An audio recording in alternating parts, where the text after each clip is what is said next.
The third day for Nomenclature's Nobodies has come and gone, more or less, with the preparations that come with sporting the addition of a Spelljammer-adjacent traveling vehicle, now with the compelled service of a plane-hopping Artificer from the enigmatic Bazaar, and they still have the continued support of, on all intents and purposes, divine being. The Nobodies are finally under a little bit of compulsion to be called upon for their first task. It's a silly endeavor at the end of the day, really. All their benefactor wants is a drink, which, of course, happens to be from one of the most infamous prisons in all of the multiverse. Barovia, Ravenloft, a domain of dread by any other name. It has earned that reputation for the shadow of a man that calls it home, that wonderful prison. They must risk their lives for, what, a paltry drink? Ravenloft Wyrmblood, the great lord, has demanded, and so preparations are made to depart for the demeaning task of fetching a glorified bottle of booze.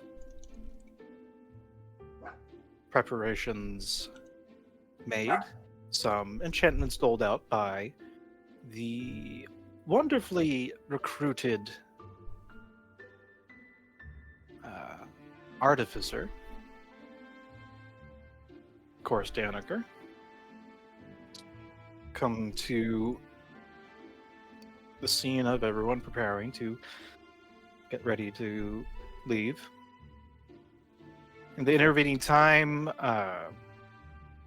Adira had helped affix, with the permission of Cole, a little navigation tool into the Sandcrawler, the interestingly named Spelljammer that Avery had been able to recover. And it seems that everything is ready to go. Although Avery did insist that everyone wear a curious device that he said would aid in falling from great heights. A glider of sorts that would most likely prevent fatal injury. Still working out the kinks of actually landing safely, not to mention all the training that goes along with it, but those are just details.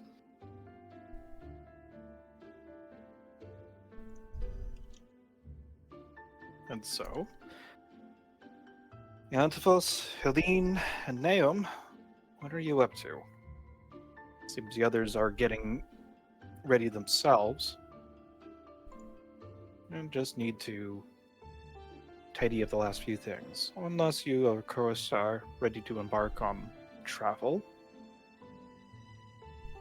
I'm ready. Yeah, Antavos preparing for, whatever lies ahead of them. He's said goodbyes to, their new companions in Cindertwig, Steamweld, Mashir. He gave a passionate goodbye to Auralia, and then steps over and looks around. Right. When do we leave for this den of corvids?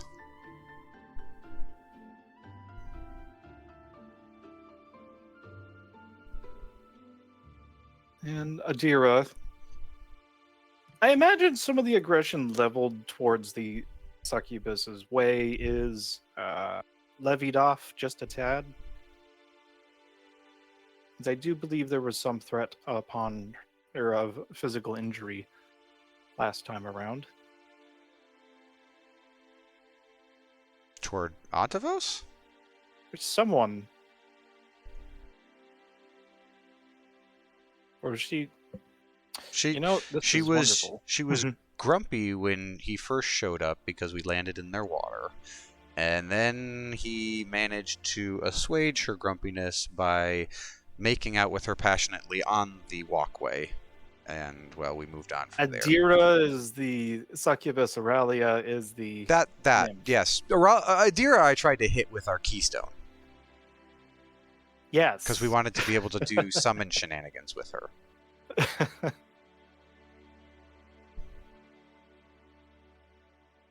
So she'd be keeping an eye on the Antivos for all times, apparently. And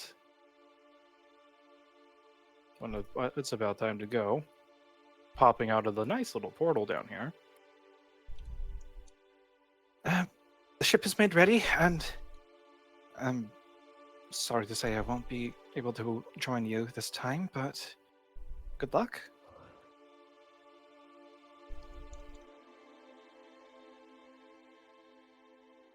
Well, I don't need luck. Where I'm going, I make my own.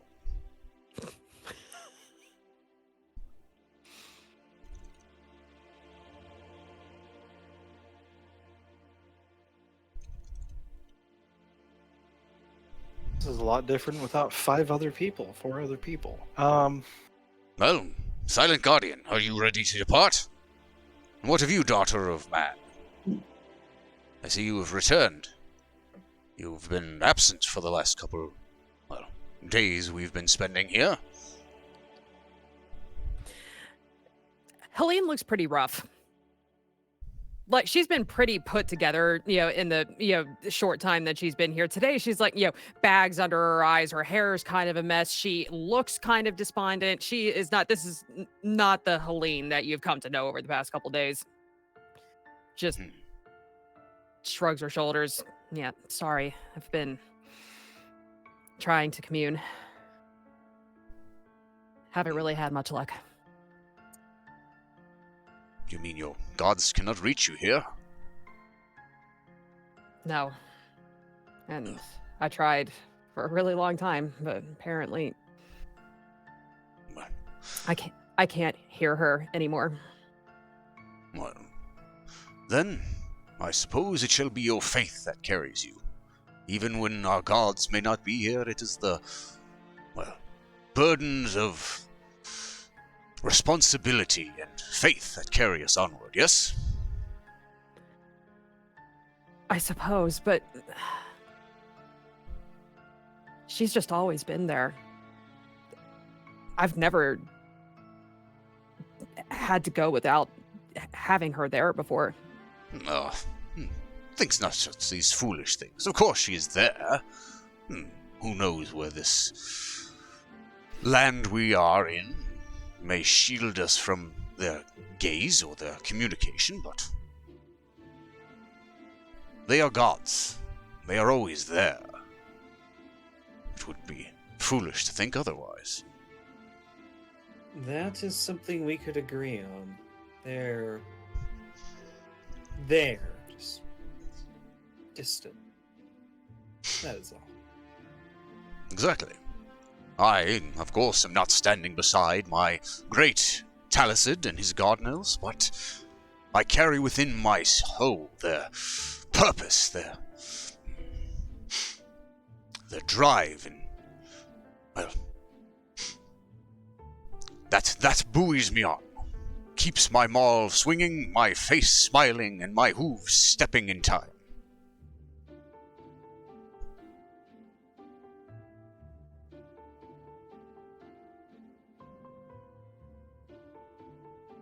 You're right, of course. It's just difficult for me to take all of this in stride. A lot has been thrown at us over the past couple of days. Indeed it has. And that faith will help keep you onward. Yes. They kept those in the Silver Flames, where I'm from, onward. They never saw their god. They believed nonetheless.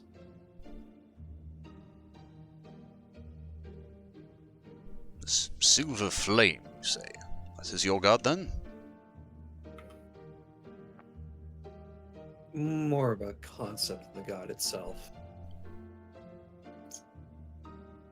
Well, it gives you purpose, gives you impetus to continue in your manner of protection.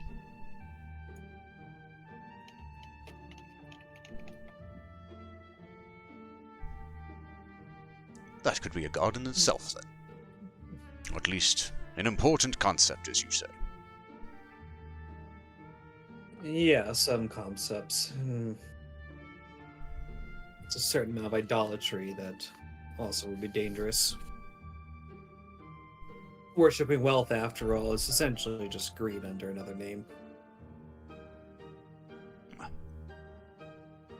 And that's no god. Well, a good thing from where I come from, wealth is not a thing. We live in nature, and that is all the wealth we need. Your civilization proclivities don't bother me much. You can keep your wealth and its problems. Wealth is only a problem if you make it such. That is not the truth that I have seen. A wise man once told me, you don't have to be rich to be greedy.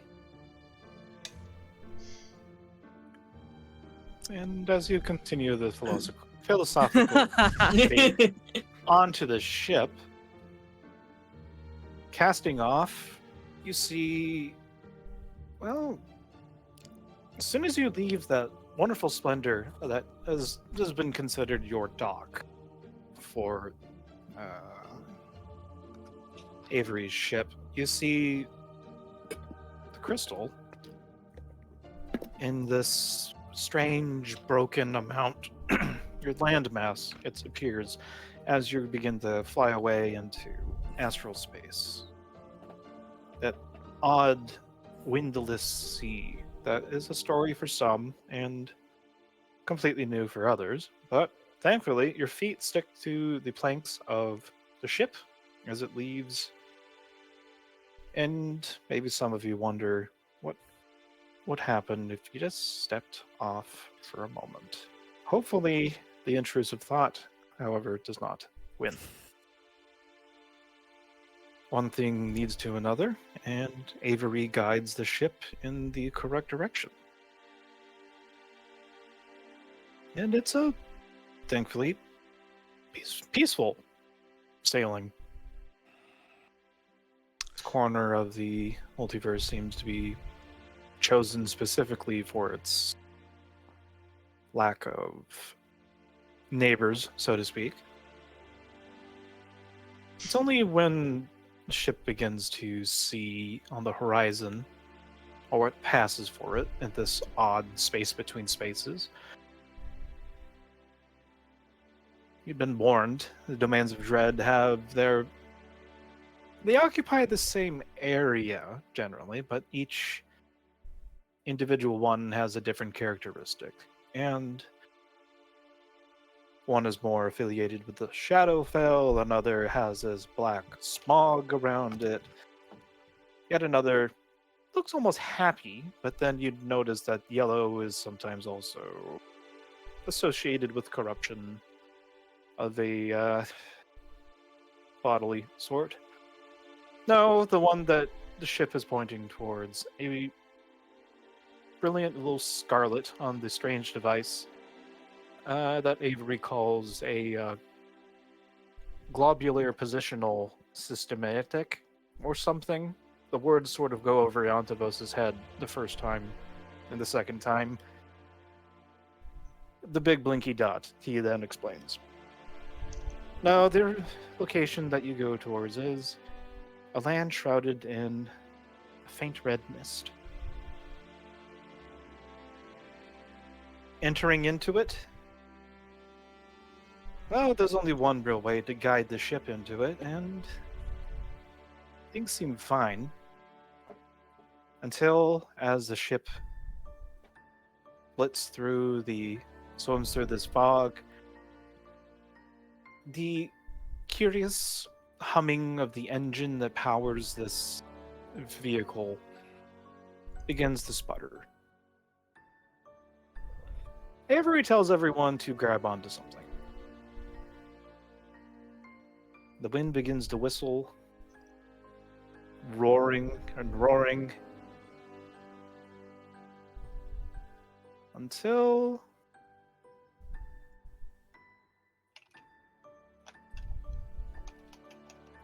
once the clouds break, so to speak,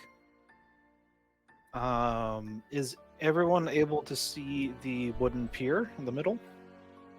I'm still loading in. It is looking black to me. I see black as well. Yes. Hmm. Because token vision is restricted. Okay, that's working the way as intended.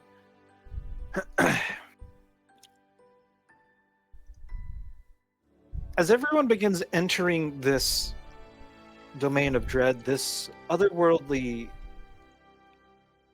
dimension, some might say, you feel the keystones around wherever you placed your own start to vibrate. And you feel here, there, everywhere, as if you are also shaking, despite whatever spot you'd found on the ship to brace. I need everyone to roll me on the teleport mishap table, Oh, great. or the teleport hijinks. Is that something we're supposed to see? It is to the right of journal, next to the card playing I icon. realize that it's just blank.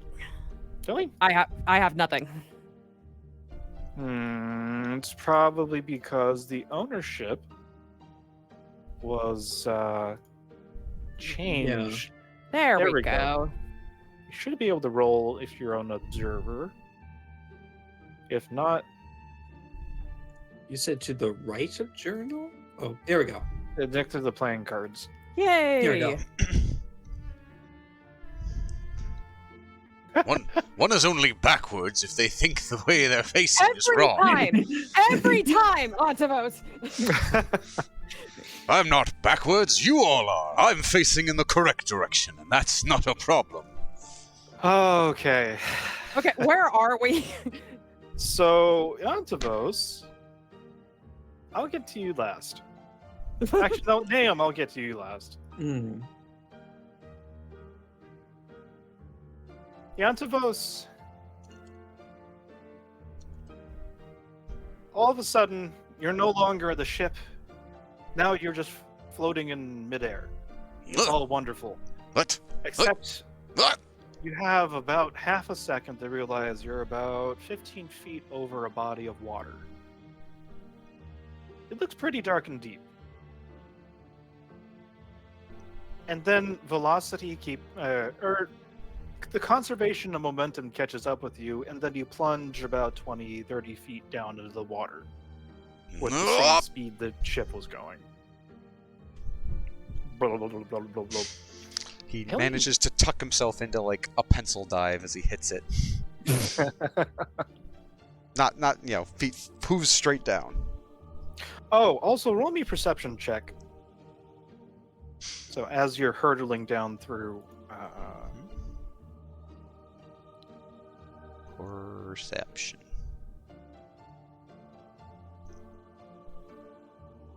Not great. congratulations, you're winning records in the satyr diving competitions sometime somewhere in the universe. It's too fast to notice anything. Helene,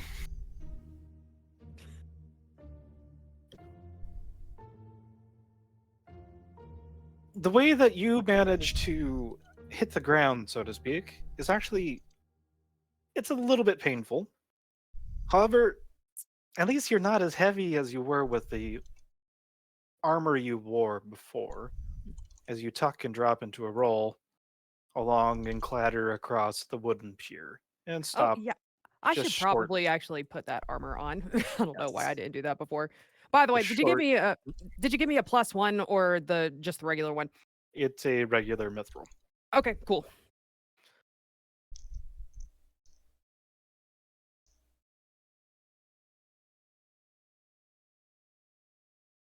Able to take a moment to gain your senses, and you look around, and it's a very old and decrepit structure. It's amazing that you managed to not just completely wreck the entire thing after hitting the ground. But you see a splash out in the distance, and you can only imagine it's one of your compatriots. I think that Helene knows exactly who it is. Oh, the noisy one.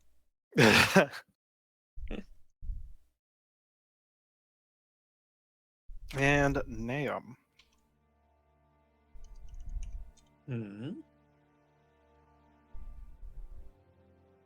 Of the three, you manage to land on what counts as solid ground, if a tree also counts as solid ground, because you land in the top of one about 15, 20 feet in, and you hit every branch falling down.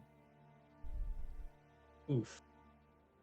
However, it seems you're not worse for wear, and your weapons are fine. Your armor is fine. You have no broken bones, just a couple of scrapes and maybe something that would bruise later.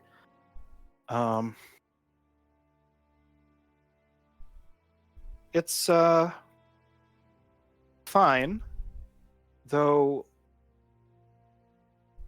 Could you roll a perception check for me real quick?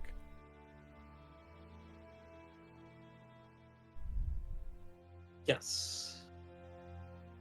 Let me reopen. Bruce.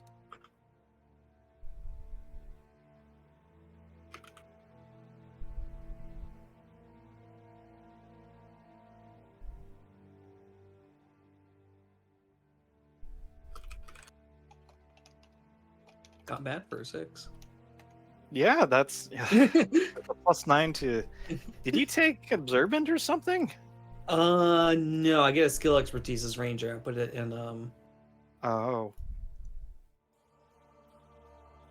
I Well- did think about observant though.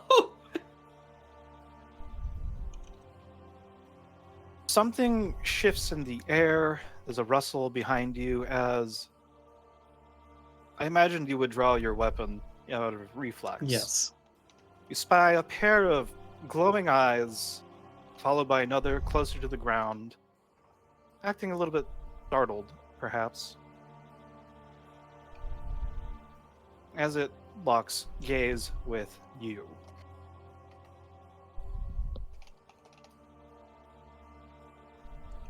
You don't have dark vision, right? Nope. So it's a bit of a shadowed figure, but in the flickering torchlight that is over here, over by this building, can the strange interloper please describe her silhouette?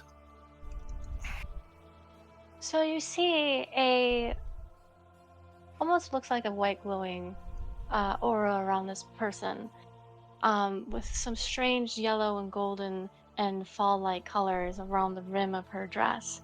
But what really strikes you is these yellow glowing eyes as the torchlight barely hits them, just as they look in your direction. But as you kind of like briefly look down, you see another pair of glowing eyes looking at you, but this one resembles a very low growl, as the other form comes around the corner, taking the form of a wolf.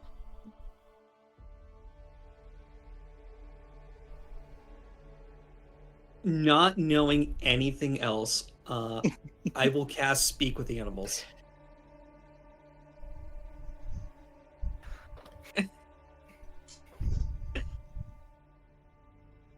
Takes 10 minutes, right? Not ritual. if No. you cast it. I have an innate casting thing, so it only takes an action. It only lasts Okay. 10 minutes, and I don't get to do it again until the next thing. I'm gonna try speaking in wolf. Woof woof. Bark, bark. Bark, bark is back. Mark is back! Oh no! Bark has returned. Somehow bark. And out from the shed pops out, hello! No, Oh no. Gotta keep you Does the amused. wolf speak back, or is the wolf gonna be really quiet? I have several Dare questions. speak my tongue? Who are you?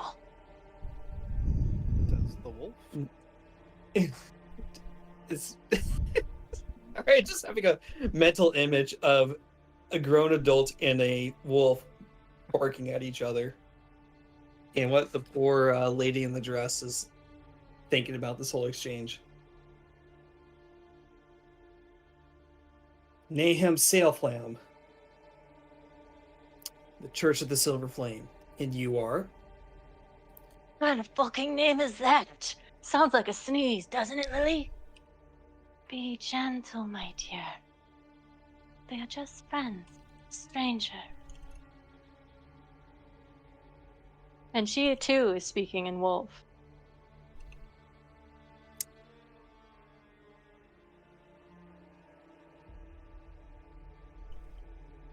Do you live in these forests?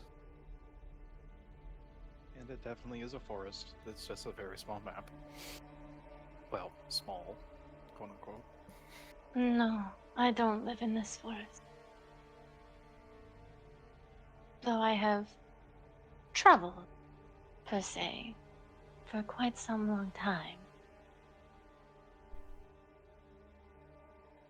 How did you... You just appeared out of nowhere. How?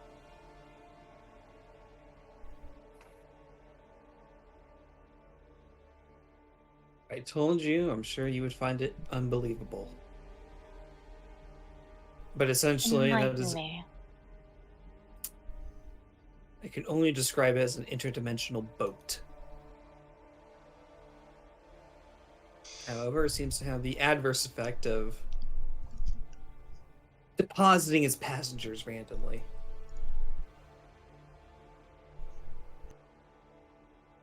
That Number two. is quite an interesting statement. I don't know how to process that. Neither do I, Lily. Well, if you happen to see a satyr, please do let me know. He is rather loud. Nahum, Ye- or rather, Yantivos, Helene, you have not seen your friend yet. Okay.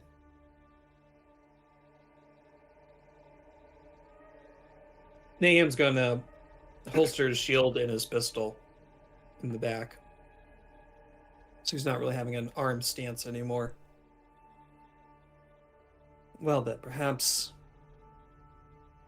should be out in the open a little bit. Remove the air of mystery, of unneeded mystery amongst us.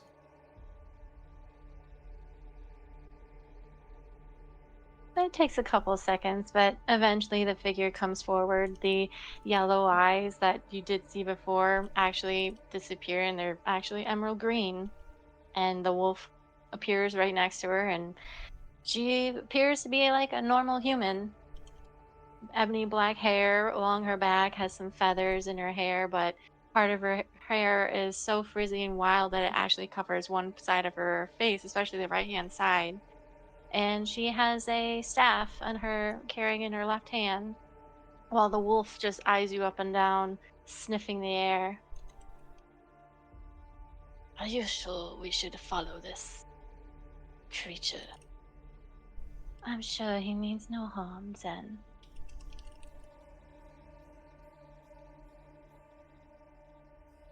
Do you mean harm?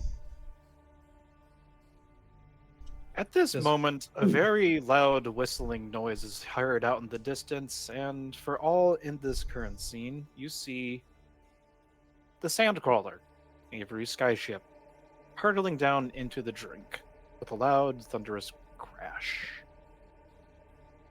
Quite out in the distance, more closer to the center of the lake than everyone is right now. Avery has some work to do, it seems. All right, so Helene, Yantivos, you're able to see a familiar and two not so familiar individuals step out of the brush.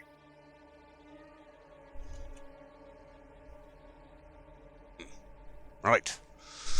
Well, water was bracing, but...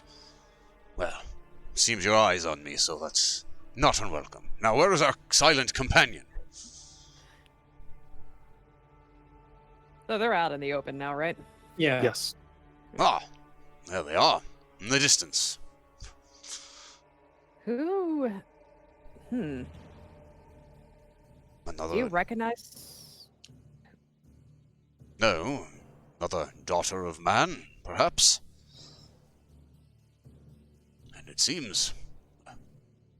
a beast of sorts, a wolf, perhaps. Hail, friend, and new companion.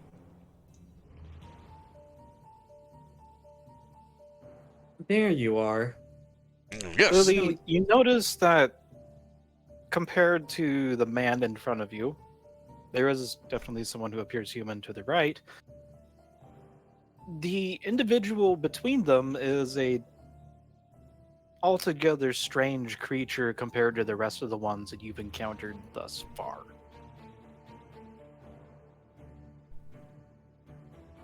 At least while traveling these lands. She definitely, you do see a raised brow on her left side of the face as she's basically staring down the satyr. But then she bluntly asks, "Did your parents fuck a goat?" The dog or her? I'm a her. All the dog would be bark bark. Yeah, the dog's like, the dog says, I'm confused, Lily. It is a goat, and yet I smell. No, I don't know what I smell. It smells ghastly. What? You refer to my No. parentage, then?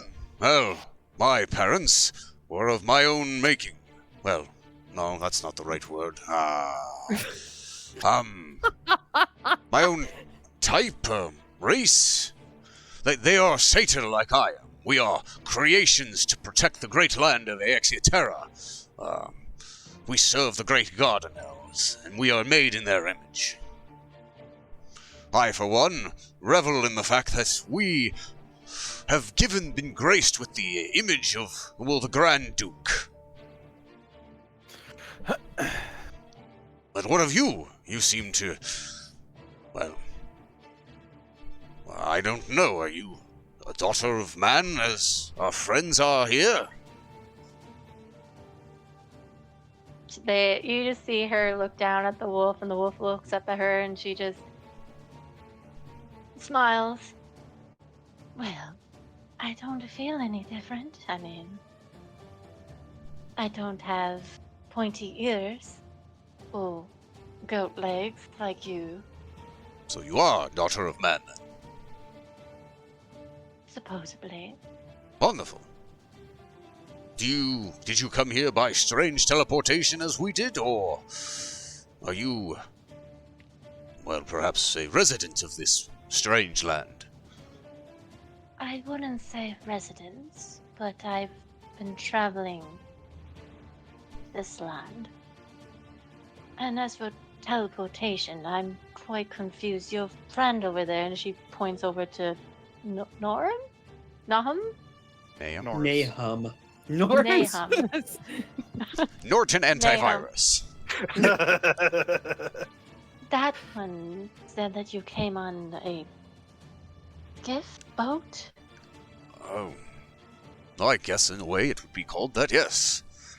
It sails through the great ether and beyond, passing through stars, galaxies even. So... nothing I've ever experienced before. Brilliant, in fact. Well, it's news to me, so I guess I'll take your word for it. Well, by what moniker do you go by, daughter of man? You may call me... Well, Lillaway is my actual name, or you can call me Lily.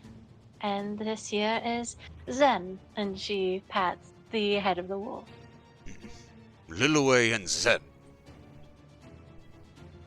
The pleasure is mine to make your acquaintance. He bows low, his large frame almost dipping to touch the ground. Indeed. What about And she looks over to you, Raina's character. And you? Oh, you can call me Helene. It's quite an impressive beast that you have there. Yes, he is quite impressive.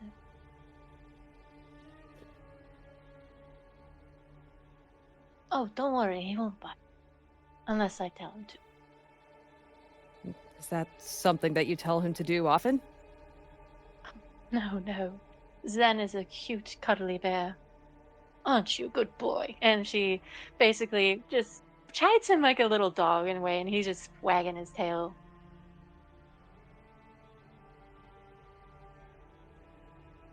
No, but regardless,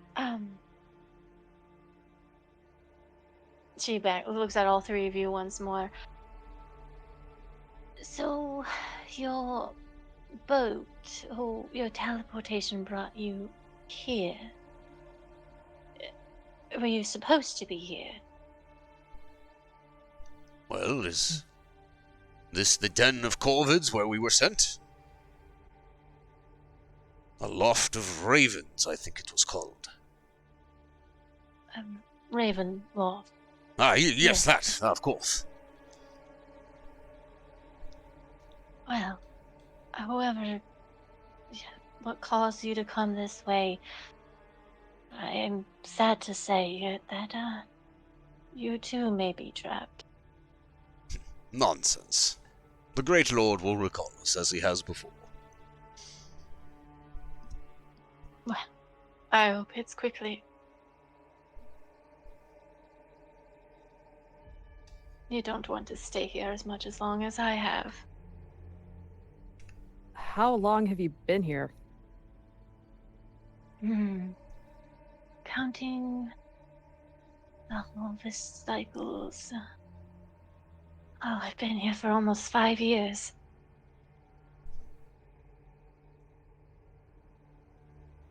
What holds you here? A strange power. From what I know, the power does not be spoken so openly here. What is this power? An unkind and unruly and brutal. One will say that even death lingers here. But nevertheless, if your lord or whoever brought you here is able to pull you out, maybe it'll be sooner before he notices. Well, we have been sent to retrieve a certain, what was it, a beverage of some sort? Oh, Blood of worms or something. I am unfamiliar. Well, that makes two of us then.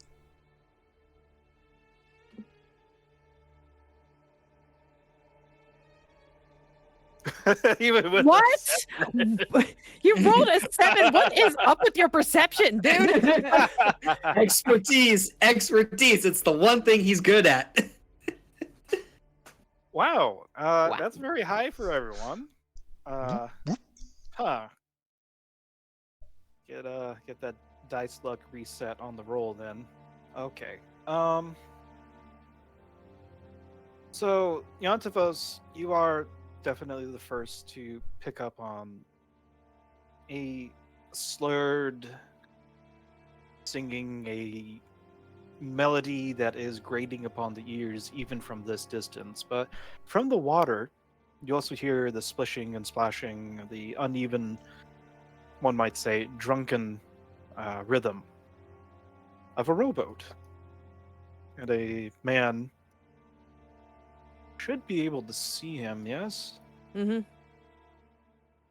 the man fumbling, and it looks like he's only using really one of his paddles. He's sort of going around in a circle, but whether or not he's having a good time or for other purposes. And then he stops. He stands in his boat. He reaches down, and it looks like he's struggling with something, and everyone is able to at least see. Well, Nahum, it's a little bit harder for you to get an uptake on this scene, just slightly. Just barely. And he draws his hand back as if something had struck him or otherwise caused harm. And then the sack, this heavy canvas bag, slips downwards a little bit to reveal what looks to be a slender silhouette. Young, perhaps a little girl. And there's a flurry of activity, seemingly blissfully unaware of the audience that he's now attracted. He exclaims, tries grabbing for the girl again, but she swats at him, but it's slow, awkward. Her hands are bound. And she gets the opportunity to pull at her mouth for a moment. And he's unable to stop one plaintive, desperate cry. Someone! Before she screams, he throws her off the boat, and there's a loud splash. What? What? No! And Helene definitely sounded like a girl, maybe about her age. Maybe. There's no sounds of effort to resurface. Even from this distance, you'd think it'd be quite the struggle. But the man sits down, humming, and just takes out a fishing pole. Seeing this, Antavos would probably charge off toward whatever this was. Honestly, I think Helene would be doing the same thing. I've got 55 it. movement. If I dash, I can pretty much make it to the boat. Jumping from leap. Yeah. I'd be jumping, but I've got mirthful leaps. I can add distance to my long jump. Can Helene ride on Antavos? That's not really a serious question. It's... Oh, ma'am, the other way. I don't have anything that would help me. Ooh. I will definitely be dashing forward, and then my full speed, which is, oh, this, I'm not used to this sheet. Oh my gosh. What are you looking So for? that's 30. Oh no, I was trying to see how far I can get. It'll be right underneath your character. Right. No, I got it. No worries. I was in a different tab, that's why. Gotcha. Yeah, so I'll just dash up to 60 feet to get Oh, where yeah, I'm a on. little bit of structured time.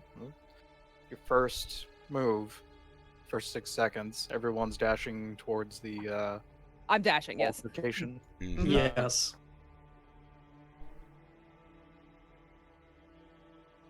So she is over in here and hidden. So it is 75 feet to the end of the pier from where Antavos is. Oop. Go back.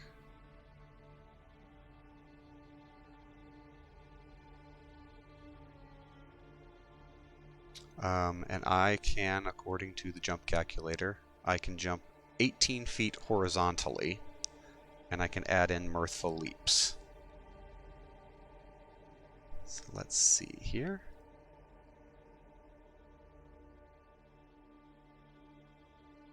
Another 8. I can jump 26 feet. Oh my god. Ha ha ha.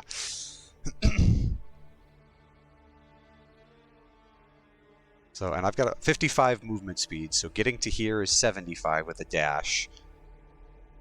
So I've still got 110. I've still got, what, 35 movement? So if I jump 25 feet, I would land there.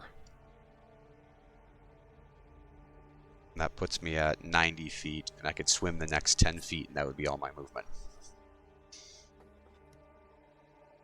Because that would be half speed in the water, because I don't have swim speed. That would get me to there. You can use a... Sorry? Go ahead. So, go ahead. Sorry. No, ask. Well, what I was going to say was that if you would allow me to, because Helene is totally honed in on this girl that just got thrown off the boat. She's not even thinking. She just wants to. She's just thinking about going in and getting the girl. So, would you allow me to Misty Step off the dock? If you would like to try and do so, sure. I would like to try to do so. Yes. Just drop her weapon and her shield. Oh, that's interesting. That's new. Oh. Hmm? And so yeah, it will get me. Oh, whoops. Hold on. Sorry. Oh, that's cool. Oh, that's neat, isn't it? General area. Yeah. So did you Misty Step to the surface? Like, as far outwards as you could, and then you're on the surface of the water? I mean, I'm assuming, like, I don't have water walking or anything, so I'm assuming that I Misty Step out onto the water, and then I immediately fall into it, Yep. Just double checking. Yep, that's what I'm doing. All right, so everyone has rushed to investigate and or save the source of distress within the water. Yes? The girl who said, "Help!" Yes. All right. So I'm going to need everyone to roll initiative just so they can enter structured time. Great.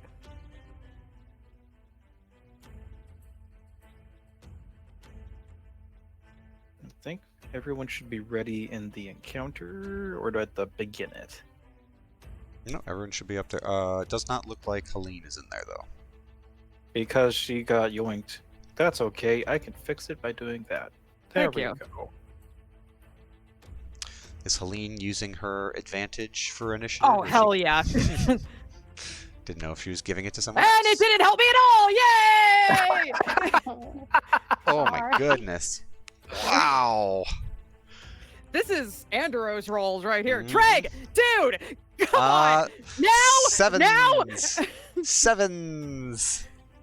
Yay! Seven! We rolled a 2, a 3, a 4, and a 7 on initiative, guys. And then Lilway rolled what? I think it was. Oh, that's right. You're still. What the fuck, dude? Look at this shit! Question. Can I spend a destiny point to say I raged when he took off for the took off sprinting? No. Got it. Can I flip a destiny point for Mama Bear to kick in and give me another one? No. Fine. Of all the freaking times to roll a 2 and a 3. I'm so annoyed.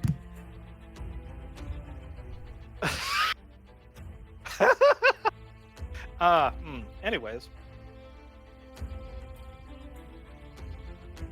Let's see here. What did it roll again? Okay. All right. So, Lilway, what you doing there?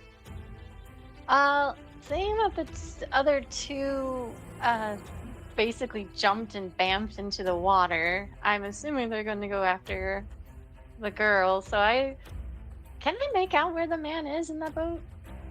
Yeah. You got kind of like a small little hooded lantern that's on the end. That at least illuminates him. Okay.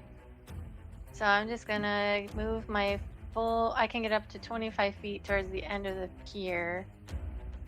So I'll do that, and I'm trying to measure it out because I'm like, how far away is the boat? So far away. Dark curse you. Well. Yeah, I'm just shy, like 5-10 feet, but it's okay. You know what? I am going to get to the end of the pier, and I'm just going to polymorph into a giant frog. Not polymorph, wild shape. Do I just like drag and drop my... You drag the giant frog onto your sheet.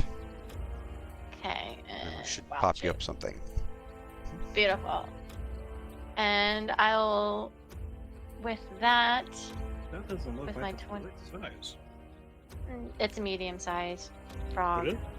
Oh, I'm thinking toad. You're thinking giant toad, which are large. Yeah. So I'm going to be in my I'm going to do a standing leap, so I'm going to get that 20 feet. So I kind of like jump over Helene's head. Yeah, right. Massive shadow form over her head, and then a big splashback coming into her face. And then I'll just swim another 10 feet, so I get to right there. That's how far was he now? 20 feet. Oh my goodness. I don't have no... Alright, that's technically all I can do. I used up all my movement, unless you know what, I'll just use my action to get onto the boat. If you're not a moon druid, your action is the Oh. wild shape. Gotcha. Never mind then. That is all I can do.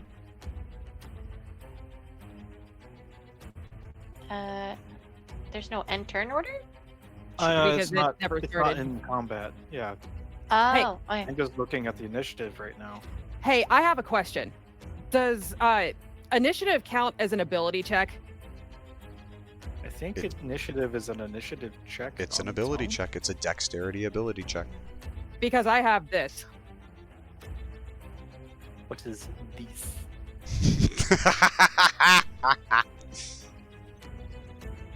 Huh.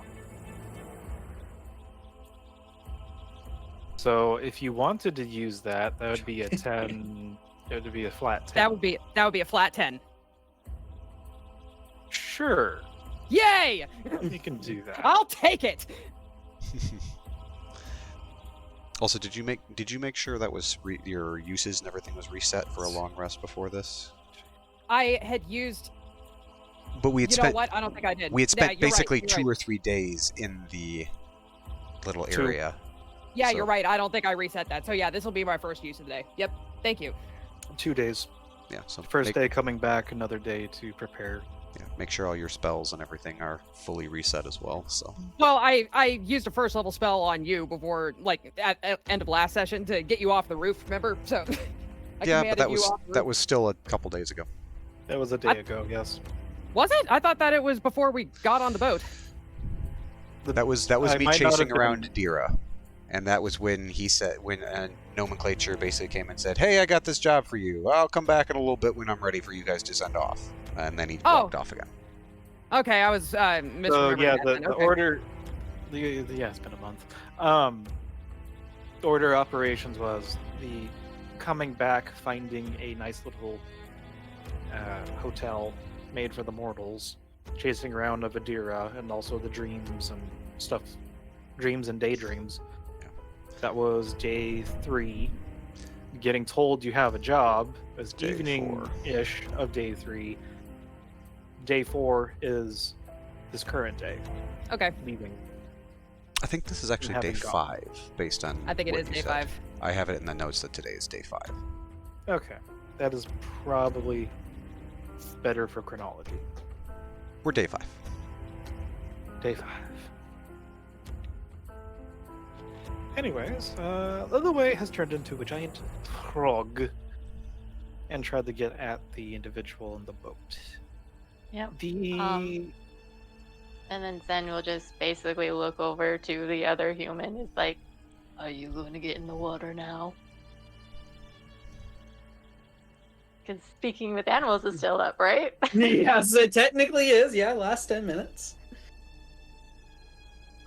He is going to actually go to the edge, and he is going to spend an action. He actually wants to look more closely just to see all his friends are diving into danger.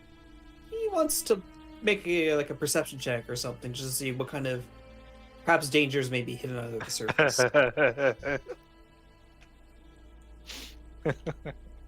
Go ahead.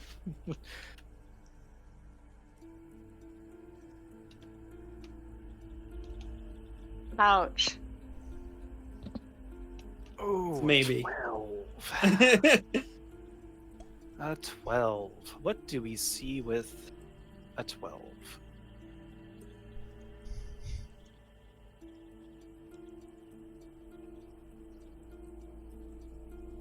So, the water is a bit too... It's dark. You curse your human eyes, perhaps, for a moment. The water also seems uncharacteristically shadowed as well. It does not help that it is a very overcast sky with almost no sight of sun nor moon. So it doesn't really help to see what's happening out in the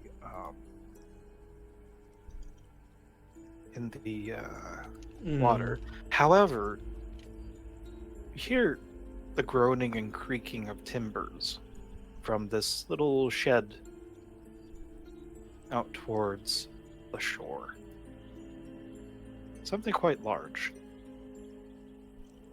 A large thing about the shed? Ooh. By or inside, something like that.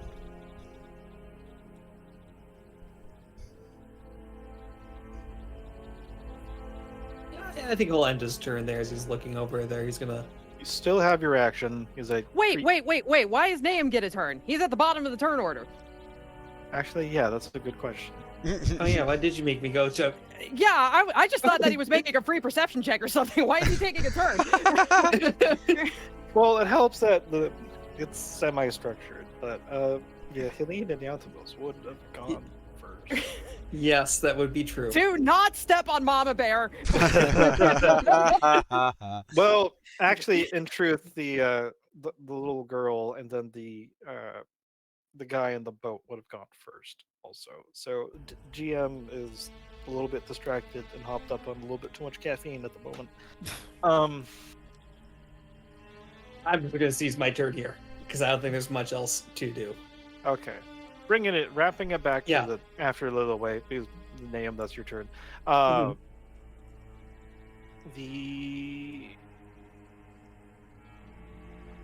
Those in the water close to the original splash are able to sort of see disturbance in the water as the victim of this attempted drowning is apparently trying to fight her way, but it's probably a losing battle. There's a bit of a clock ticking, and the individual that's in the boat is humming a little bit more happily, and he's swaying back and forth. Somehow the boat manages to not sway, and he puts bait on his fishing hook and casts, humming all the while. Helene! Okay. All right, so where did I see her go under? Around here. Up here? Yes, around in that area. Okay. Okay, here's a question. What's my swim speed? Isn't it usually half? Half, yep. Is it just half? Damn. Okay. Mm-hmm. Okay. Well, can I Misty Step again? Would you let me do that? I had one free one, but I'll cast it again. I believe you can cast it with a spell your spell slot slots, if you yep. have it. Yeah, I will do that then because I am not going to. So 30 feet will get me. I can't see. All right, hold on. Wait, no, we'll be back. This area. So that'll get me there. Okay. Oh no, I can't cast another level spell. Shit. Okay. Well. I mean, do you have any cantrips that would help with searching? I don't think I mean, the idea that I had was just it was a long shot anyway, but no, I don't think I do.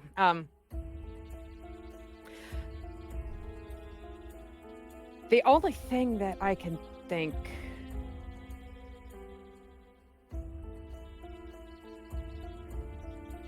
You can always use your action to do a perception check, because it's a bonus or a regular in my games. For resource economy. I mean, because I don't want to waste my action on a perception check because I'm going to start diving. I just wanted to see if I could have anything that would give me an edge on this. But I can't cast another leveled spell. I mean, I do have. Would dark vision help me at all? It would definitely allow you to pierce through the depths, yeah? Do you have light? Okay. The light cantrip? I don't, unfortunately. No, I have Sacred Flame, but I don't think that'll help me. Girl, get lit with sacred flame.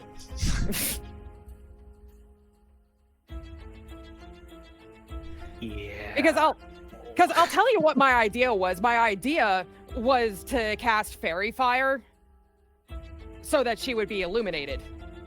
But now I can't do that because I Misty Stepped.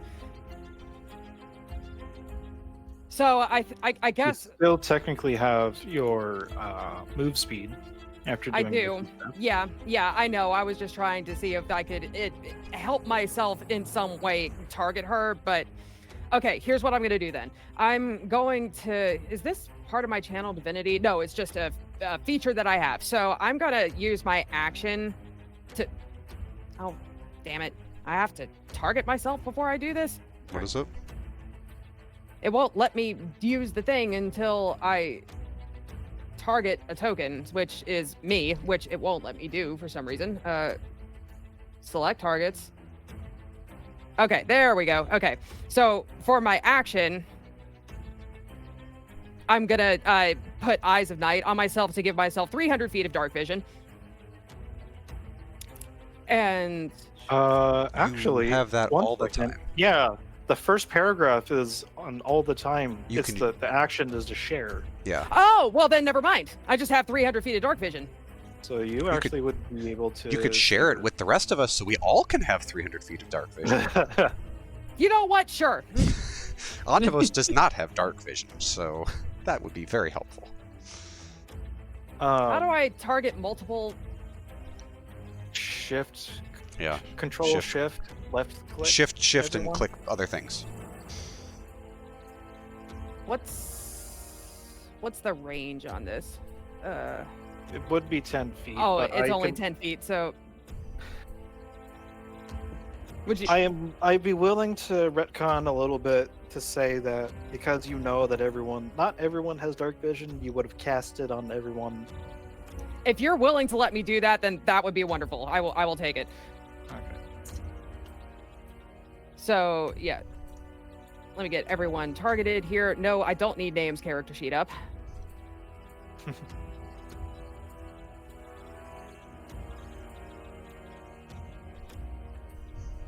I think I did that right. Okay.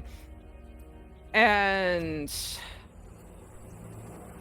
I'm just going to, Helene's gonna take a deep breath and she is going to use what movement she can to dive down and get as close to the girl as she can. Okay, I will say with the dark vision, you could actually make a perception check for free. Great. I will take that.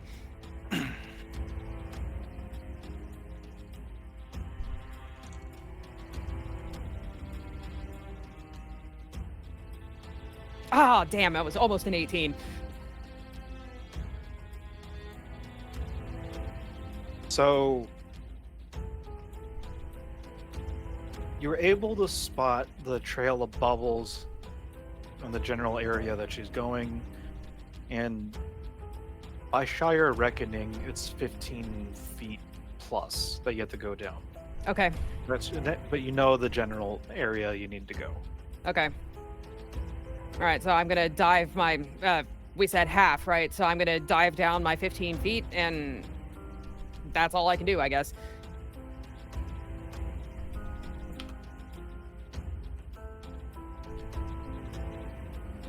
Okay. Okay. You have disappeared, Oh. but that's only because I put a Okay, negative. no, that was on purpose. All right, cool. Yes.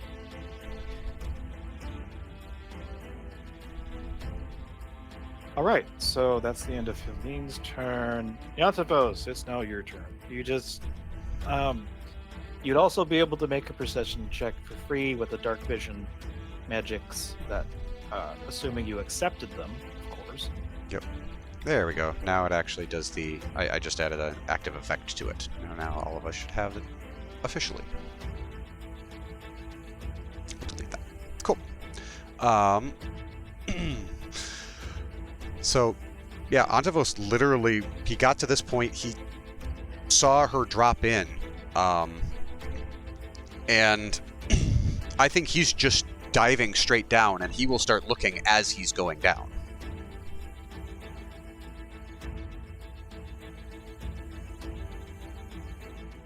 Okay, so make that a perception check.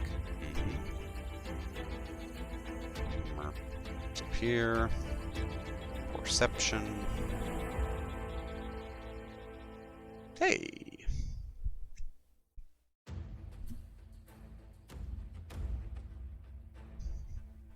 Okay. Yeah, you're able to see it's about a total of 30 feet down. And I'll get rid of the...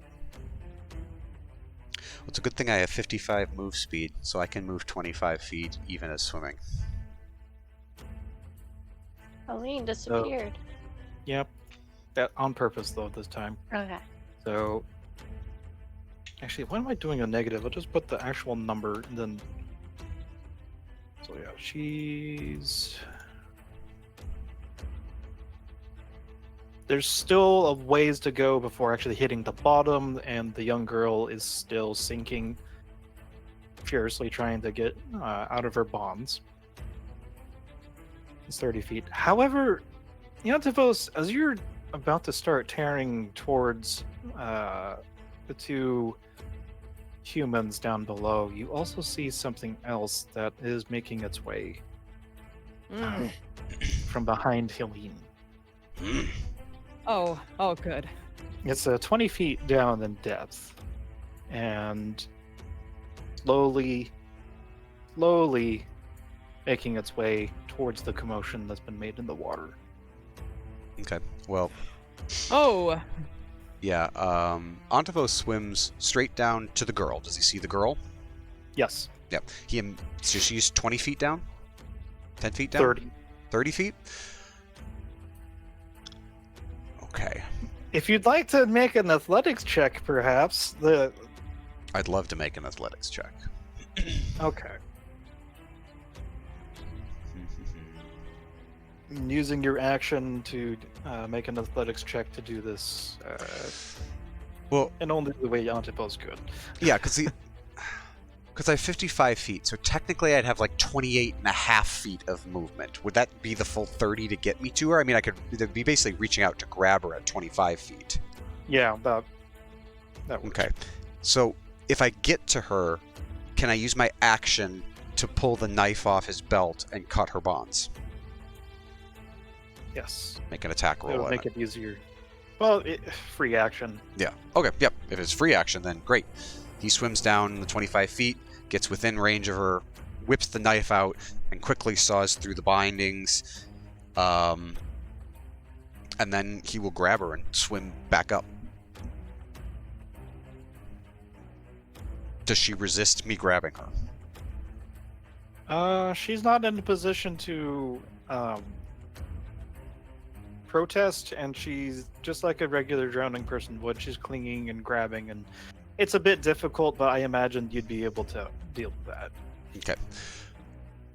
Technically, because she's my same size, I would have half my movement again, so I technically would not get all the way to the top, all the way back to the surface. I'd get, what, 12 feet, 15 feet, so I'd be, like, it'd take a second move to get me farther, because my action would be to dash.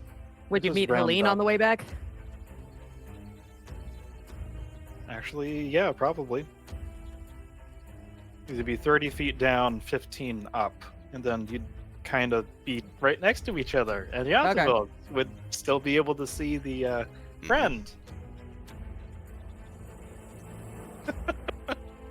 Yeah, I mean, Antivo sees the snake, sees Helene, and just motioning in the water. You see him like he's got her kind of up on his shoulder / back, carrying, swimming frantically, and you see him just point out behind Helene down instead to the snake. And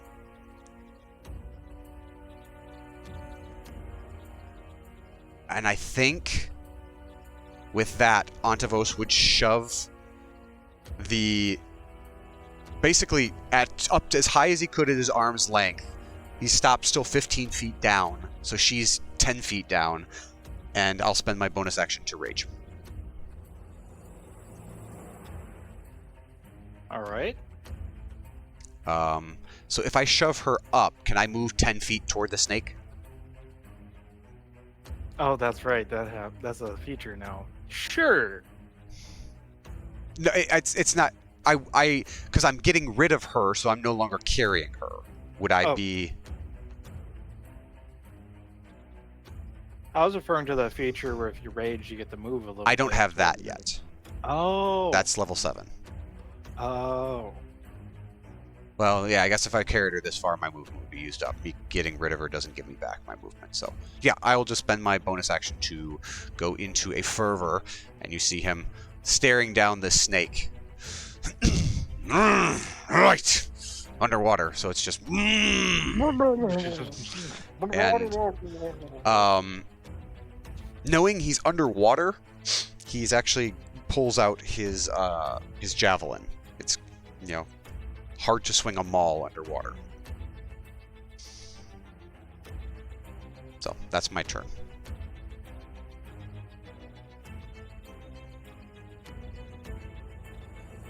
Okay. So Nahum already went early, and it is now the friend's turn. And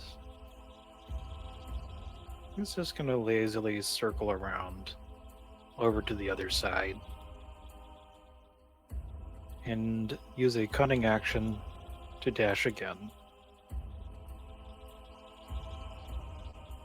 Because this is a tasty little morsel past all the other tall things.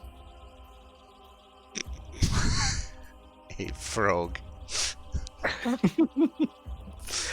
That's away. Gifted dark vision by the strange other human. Mm-hmm. You're able to see all this also happen. What you doing?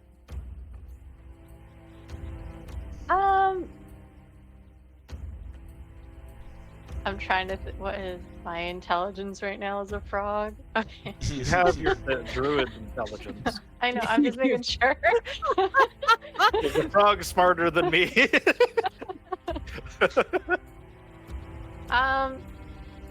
Yeah, I'm going to. I'm assuming I'm floating on top. I can see through the water, but the man is still there. So I am just going to wear standing leap again. So I'm gonna just jump right onto the boat and croak in his face. And I'm just gonna sit there, not do anything, but just having like my weird bobbly eye looking in the direction of the snake. Just sitting. That's my think turn. That you meet its gaze as it's looking directly at you. Yep. And with the other eye, it's Um. just staring at the man, and I just go. It is the young girl's turn, and she felt that she's being pushed towards the surface, and she's going to do her best to push also towards that. And she manages to actually. She'd be 10 feet down at this point, so she should be able Yes. to swim that last little bit. Going to flip a coin.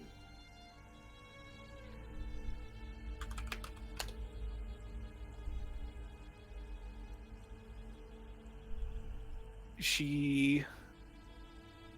Oh, that's right. Helene's 15 down.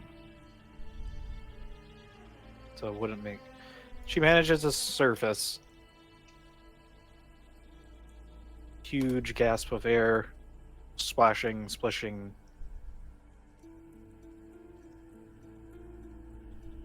Not exactly sure where to go.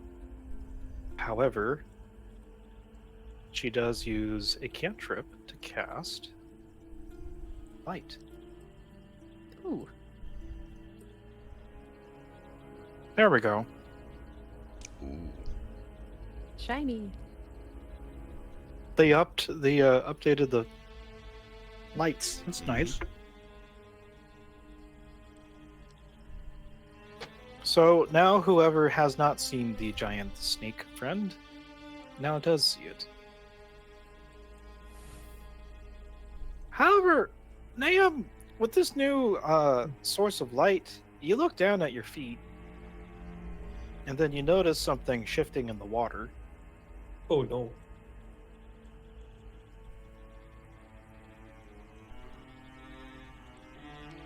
It's What a the F? waterlogged creature of some sort, with half of its jaw that seems to be out of place and rather bloated. Everything in your training book says that this is probably undead. They have a special place on the naughty list. By the way, roll me intimidation with advantage. Okay. Intimidation advantage. Eh? The man is startled and falls out of the boat. That's Naheem. I didn't roll that. Oh, Wait. I I said thought you Little asked Way, me not to do it. Nahum. No, I didn't. I said you noticed the thing in the water. I did know something though. I thought you wanted me to intimidate, and that's why. No. Yeah, you're intimidating the thingy in front of That's you. what I thought you meant too. Yeah. Okay. No, I need to finish this caffeine so we can peter off. Ugh. What got? Anyways, All right, I'll roll. yes, it is the man in the boat's turn. Wait, are you? It's further away. Does the frog need to be intimidated, or does the man need to roll like a wisdom save or charisma Love, save? you were in the private role. Oh, there you go. The giant frog, 14. after croaking vigorously at this guy, causes him to be startled by the fact there are no giant frogs in this side of eternity, and he falls off the boat. Aileen, your turn. Okay, I have a really crazy idea. I'm 15 feet down. Yes. I can see the snake, correct? Yes. Okay. So I've seen that the girl has managed to make her way back up to the surface. And knowing that she is at least able to breathe and, in theory, swim at this point, Colleen is going to turn her attention to the snake briefly, and she is going to swim her... Is this enough? Hold on, let me... I think that this should be enough. Yes, that is just enough. Okay, so that gets me there. I'm still under, but I would like to try to reduce this thing.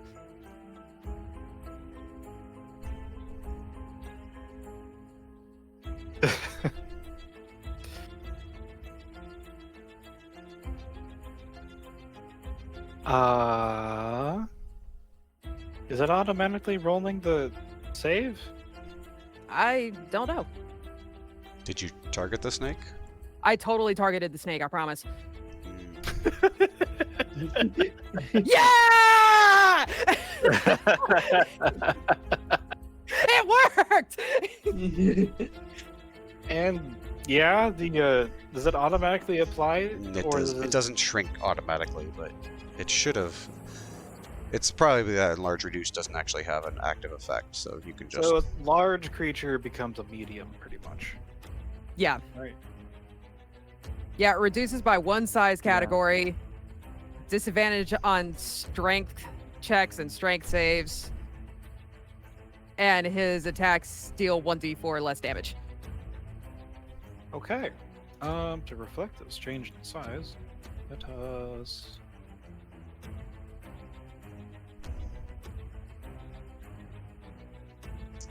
Blink.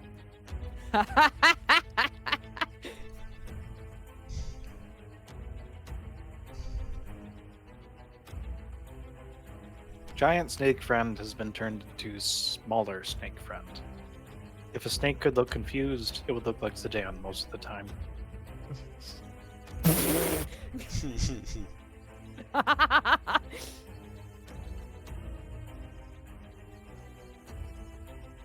All right.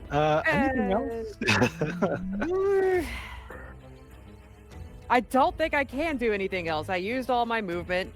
My only bonus actions are leveled spells, and I just cast a leveled spell, so I think that's all I got. Yeah. So, through some cunning spellcraft, you managed to turn the snake and reduced its size. Okay. Yantivos! The fat human responsible for this travesty has fallen into the water towards the snake, which has been changed by eldritch beings into a smaller being. Divine means, thank you. Seeing this, let's see. I can get within range.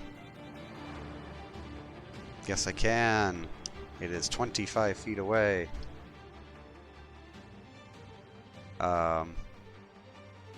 Antivos. That's not movement, that is measure. Moves 25 feet closer. I'm gonna stab the thing. Okay. Because I'm using a javelin, because it's a piercing weapon, I believe it is not affected by disadvantage of being underwater.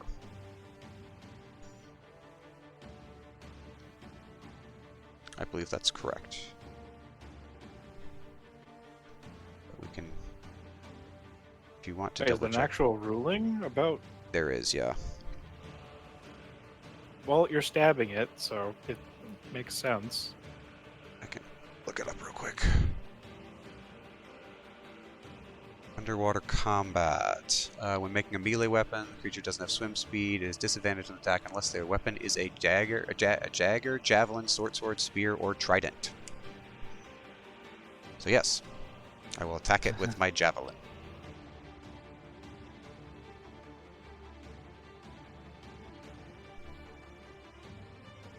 Why are you doing so recklessly? Nope.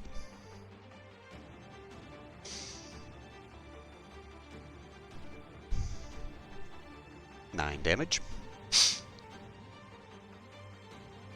Albeit small, now you're able to pierce its hide. It seems to shrug it off, though.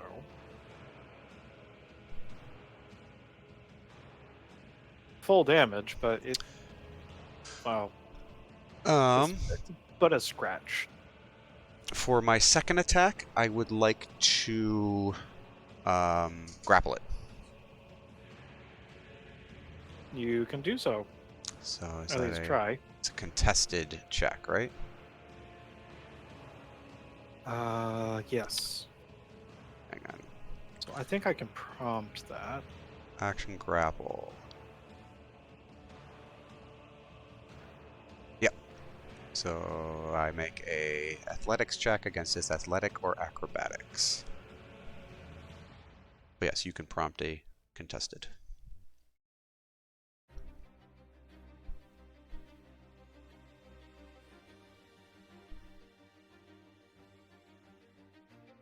So I know that it It asks has- for. If it's doing acrobatics, it won't have disadvantage. If it's doing athletics, it does with disadvantage.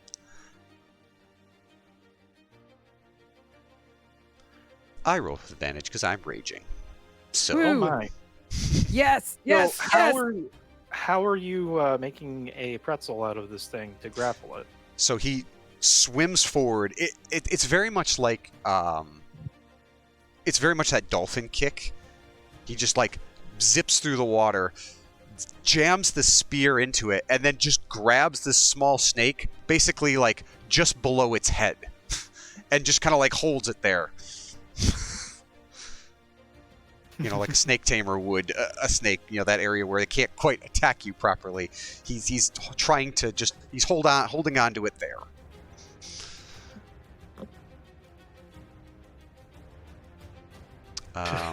That will be. I don't have any special bonus actions I can do, so that is my turn. Nam, what you doing?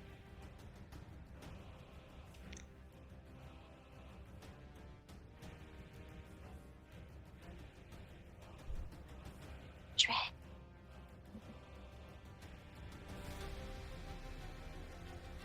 Shred. You're not muted. What are you doing? Unless his headset is muted.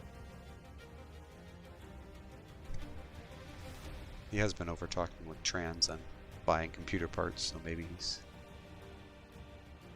distracted with that.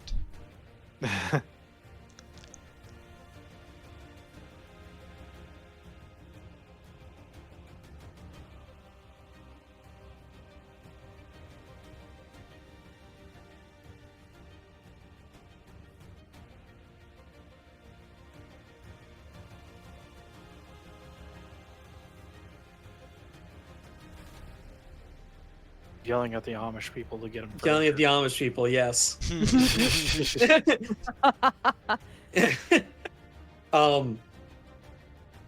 So did they already do their 2 turns that took mine out of turn? What? We just went It's on your our turn. yeah. It is your turn officially. Okay. So the zombie coming out of the water. I mean, it's there. Not necessarily coming at anyone right now. That thing's evil and you know it. I cast gun. That's what I'm double checking on I think You have close quarters fighter, so I don't think you have disadvantage at that range. yeah, that's why I double check. Yeah, I already have close quarters. Because I'm having a real doubt that saying if the zombie is just there. Yes, I cast gun. So you are firing using your firearm. Yep, just a regular old firearm. No fancy stuff to it. Fancy stuff to it. We're gonna get extra fun. Where is Planar Warrior?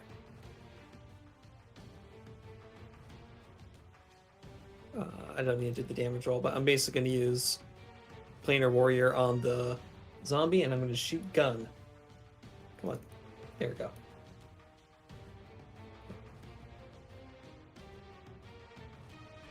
Don't you have a planar warrior gun version? I do, yes. Just add a 1d8 to the damage here. Just roll it, Yeah. add it to the bonus that it gives you. Unless it just Why auto is- rolls it. It's Oh, probably okay. just going to do fast. No, I think I exited out of the prompt like a moron. That's why. Yeah, just do the other one, and it Yeah. should end this one. There it goes. 10 force damage. Wow, really poorly on the D12. With a resounding crack boom that echoes across the surface of the water. God. I'm just waiting for an Welcome. NPC saying, "Oh, that was, Bob the zombie. He meant no harm." So you managed to blow a good chunk of its shoulder out, and now the arm is basically. Is he dead? No. All right, we're going again. That hits. There you go. Another 10. 10 piercing damage. First one blows chunks out of its shoulder, and the next one just pierces where would be probably a kidney on a living humanoid. It is now awake, if such a thing is possible for an undead, and now staring directly at you. With the jaw is moving and floating in the water as it is trying to bite at the space between you. The functional arm pointing. I was just actually- a bath. Yeah, I'm just waiting, Bob the zombie. Like, oh, he meant no harm. But And he's like 10 feet below you in the water, so. that's not fine. in range. I think it's going to be at the end of the turn there. I don't think there's much else for me to do. Okay. All So be right. out there. Focus on that. Unspose Unspose has it. Start the combat after. Oh no! After this thing's turn. Okay. Oh, have we not been in combat? No, I've just been reading off the initiative order, waiting for a moment like this. Anyways, the snake's turn. It is currently grappled, and grappled means It cannot move. Doesn't have disadvantage on any attacks or anything, but it can't move. okay. Unless it uses an action to try to recontest my grapple.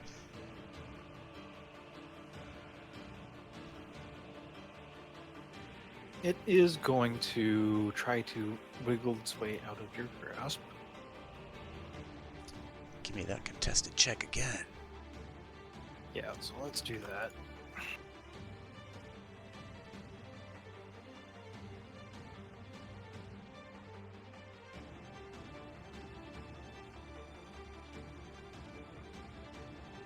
Oh, jeez, I rolled crap.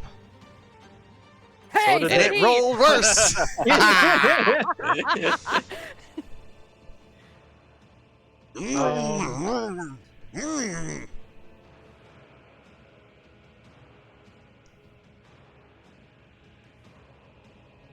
Well, shit. You're staying with us, Snake. Go talk to my friend. He can speak your language. This is true. I could speak So his language that if I kind took of- 10 minutes, but Pin it down for 10 minutes. just hold it. Just How long- keep it how long grappled does for a large 10 reduce? minutes while I'm concentrating on a ritual spell. How long does a large reduce last? It's concentration, so. For a minute. Yep. Oh, a single minute. Anyways, that's the snake is not going anywhere, but it also didn't try biting you immediately, so there's that. Anyways, it is the zombie's turn. It is gonna cause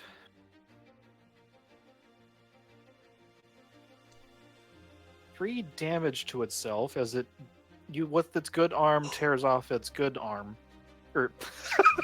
What? With its good arm, it tears off its bad arm and throws it at the hand.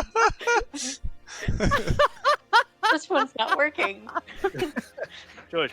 I don't know what. I didn't think this far ahead for a severed limb. Let's just use Hems. There we go. It's a spiritual weapon that he's using. Yes. So there is now a crawling arm next to you, and it's gonna try slapping you. Well, What? slashing at you. This is in the creature stat block. I'm not completely bullshitting. So, yeah.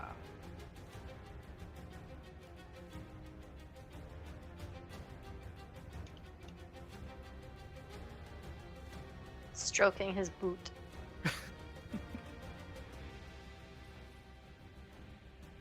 Yeah. I'm guessing a 13 doesn't pierce through your armor. He's not here right now. God damn it! I don't think 13 hits him. No, he's got 18. It actually says that it misses him.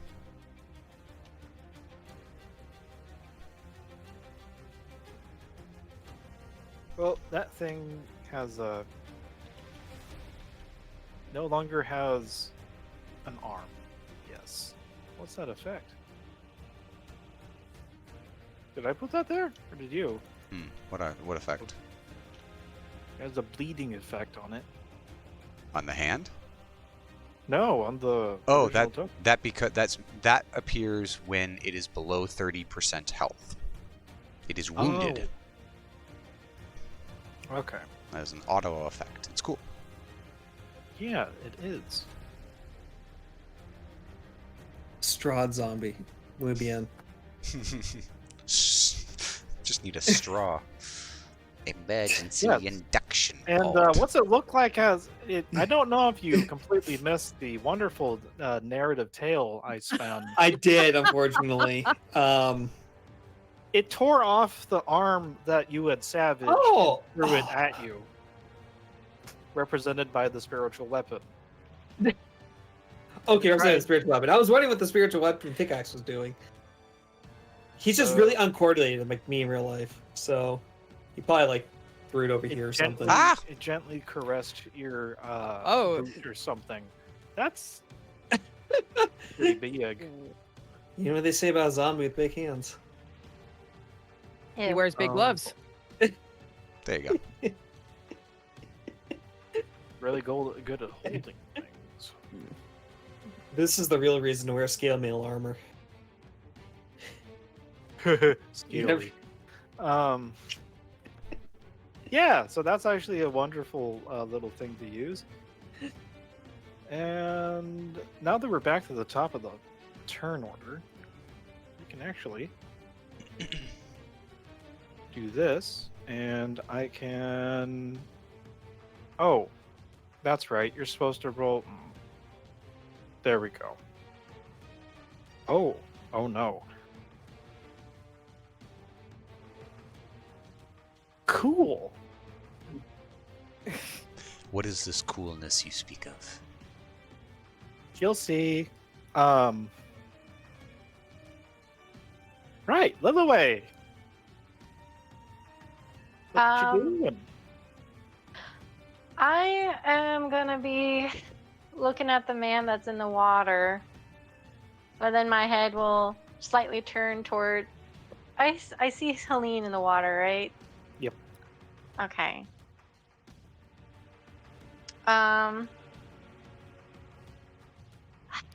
Okay.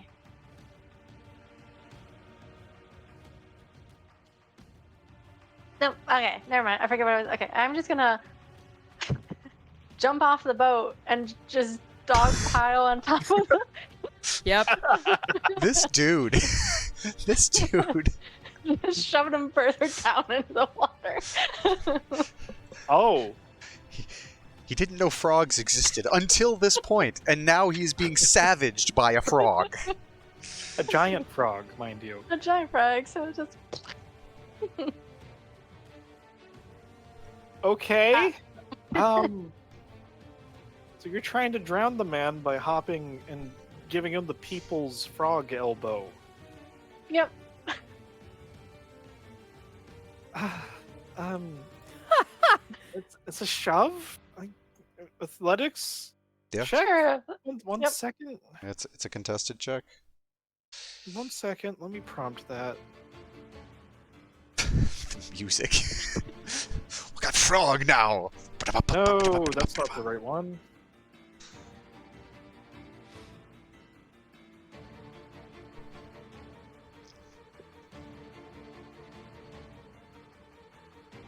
There we go.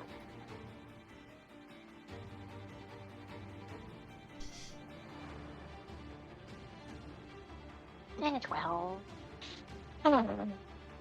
Yeah! Doesn't matter because now he's sinking.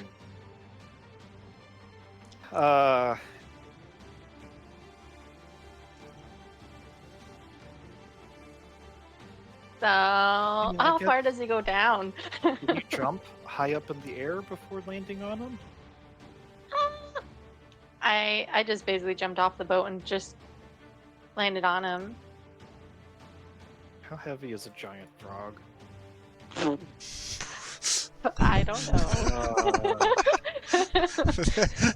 What a Now I know question how to ask. salty feels when stuff like this comes up. It's like I don't want to think too hard about it, but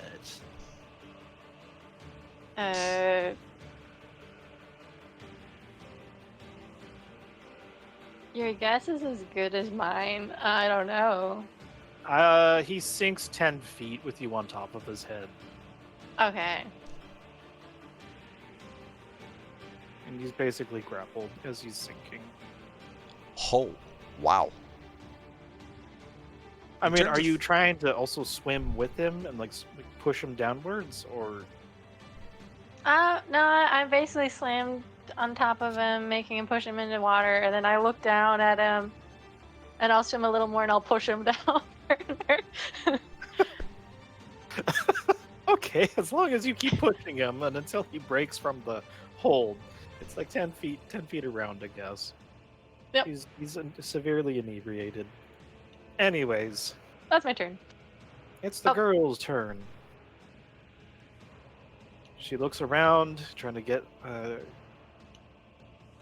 gather her senses, and sees you, Helene, sees the scene that is kind of unfolding behind her.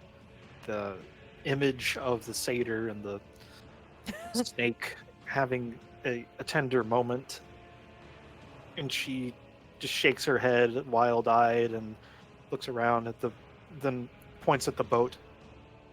We need to get out of the water! Out of the water! And she's gonna try throwing herself over and grab a hold of one of the oars. And extend it out towards you. Try and help you get over as well. Me? Yes. Okay. And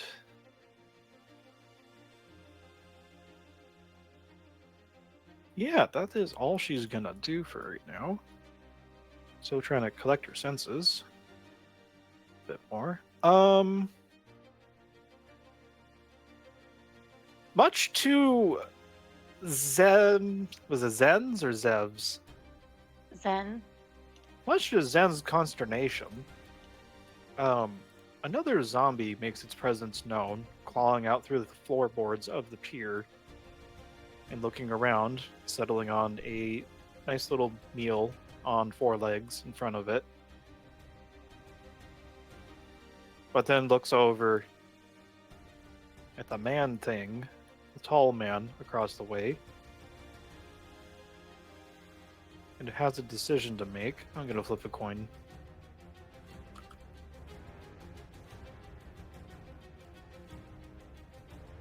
Damn, you look especially tasty. So this zombie is going to try and move its wonderful movement speed towards Does you, Zen take an opportunity attack? if you'd like him to. Yes.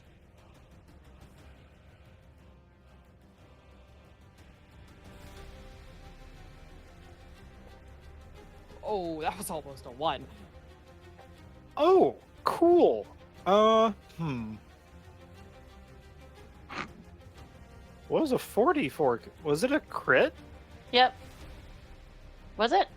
No, it wasn't. I Why thought. was I'm sorry. 44 from? Oh, you hit. I must have hit the wrong one. I'm sorry.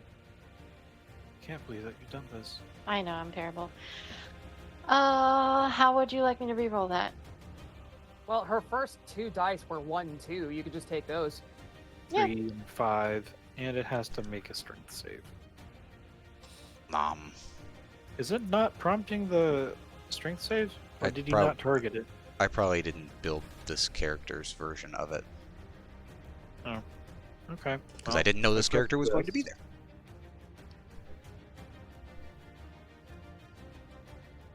It managed to succeed. Yeah. So It just that's takes good. 5 piercing damage though.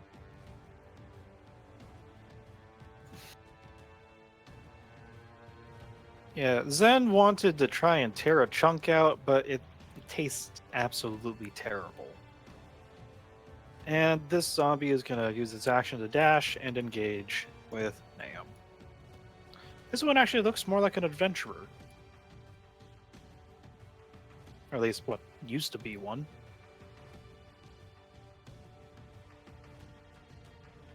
Hmm. 'Tis the man who threw the girl into the water's turn. He is going to try and wrestle with the giant frog.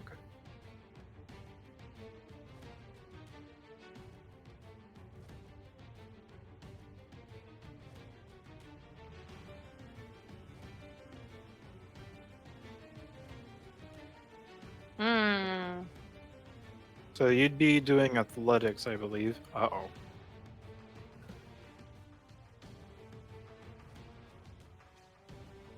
He manages to push the giant frog off of his head, but he's still under the water.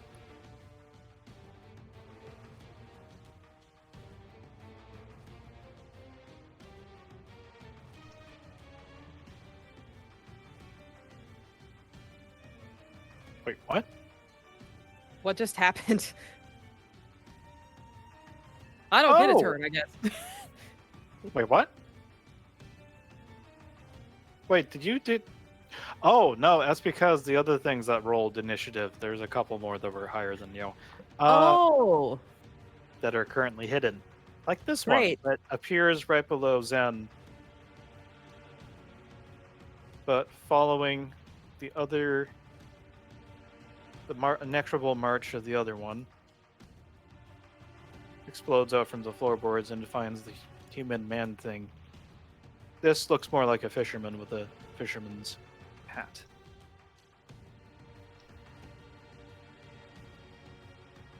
And yep, another one. Remember those stirrings within the shed there, Naum? Yes, I did.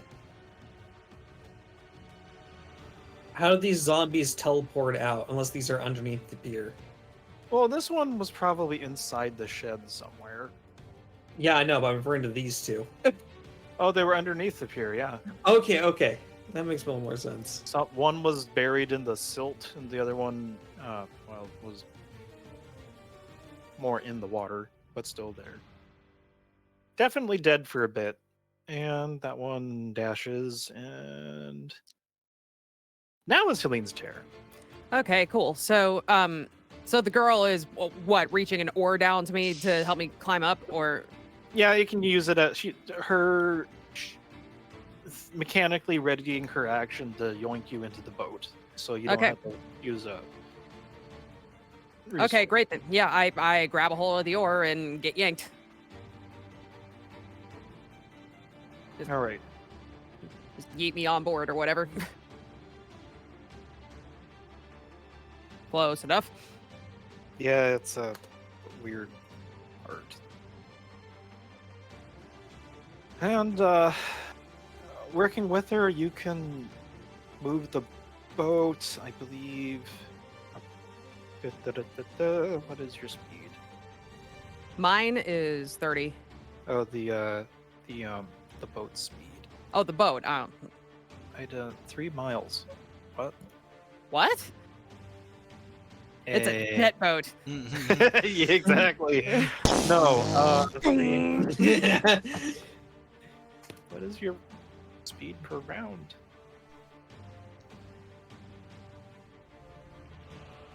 This boat can break the sound barrier. 1.5 miles per hour.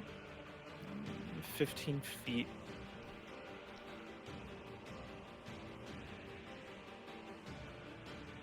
Okay. 3 miles per hour or 15 feet when rowing. That's not very helpful.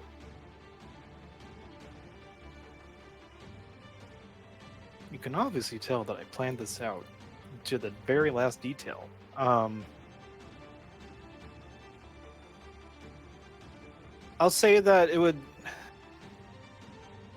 an action and an athletics check with advantage if you're waiting, if you and the girl are gonna try getting to shore quickly, would determine how fast. If you're gonna wait for Yantavos, well, that's your prerogative. I mean, I feel like if I saw Antavos I'm still in the swim water. out, I mean, I'm still yes, underwater but- wrestling with a snake. And also, I am fairly confident that he can swim faster than we can row anyway. So yeah, I think we're rowing the boat. Okay.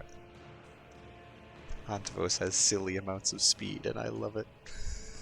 So what am I rolling? You are rolling.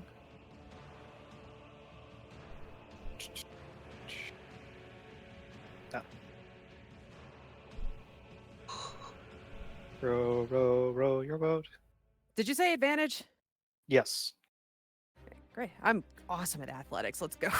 Row your boat. Hey! Very frantically, merrily, merrily, merrily. There's a snake in the sea. Yeah, you are able to. Where are you aiming? I think that her goal right now is to get this girl back on solid land. So I think that we're just heading back to the shore, and as a springboard into my action is rowing the boat, right? Yes.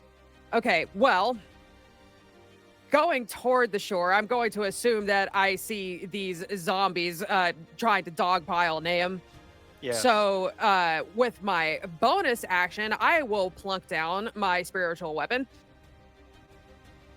Oh. Right there. Okay. And it's going to take a swipe at this one.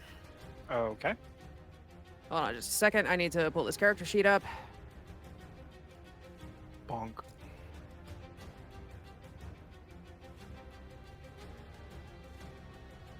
Never mind. That really sucked, but it's there, so. Your plight has been noticed by your compatriots, Nahum. You're not alone.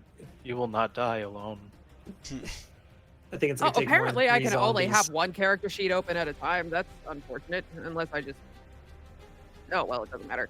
So how far do we get? Which direction would you like to take? Like this away, this way? I guess. Well, I know the snake is over this way, so I think I'm going to go this way. Okay, then you can definitely. You'd be on course to run aground over here. Okay, that's cool. And also, incidentally, now that I'm actually up here and I'm able to take a good look at this girl,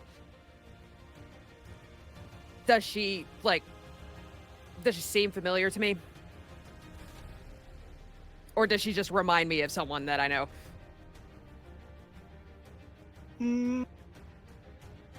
No, her complexion is more of an olivine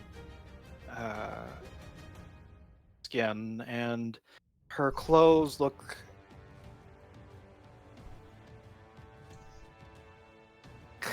somewhat like that of performers from far off lands that evoke a little bit of the kind of folk that would be setting up circuses or performing, and sometimes the brightly colored garb, although definitely right now her long hair is askew and young features absolutely terrified, but Okay. unfortunately, no. Okay. I didn't figure. I just thought that I'd ask. All right. That's action, bonus action. Yeah, that's all I got. Okay, I shall move you about where you will start your turn next. Okay. And like this is waiting depth. Ah yes, another zombie.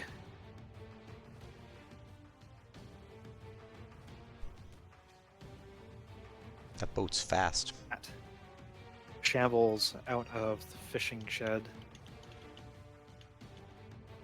And Zen is starting to feel quite uncomfortable with the number of things that smell terrible, taste terrible, and are making moaning noises. They have they're running. That's why. Antiphos, you have a friend. How far down are we right now? Are we actually 20 feet down, or are we like... Yeah, about 20.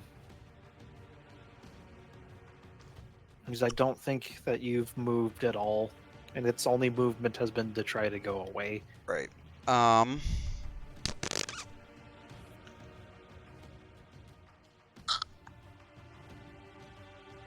Can I try to intimidate it to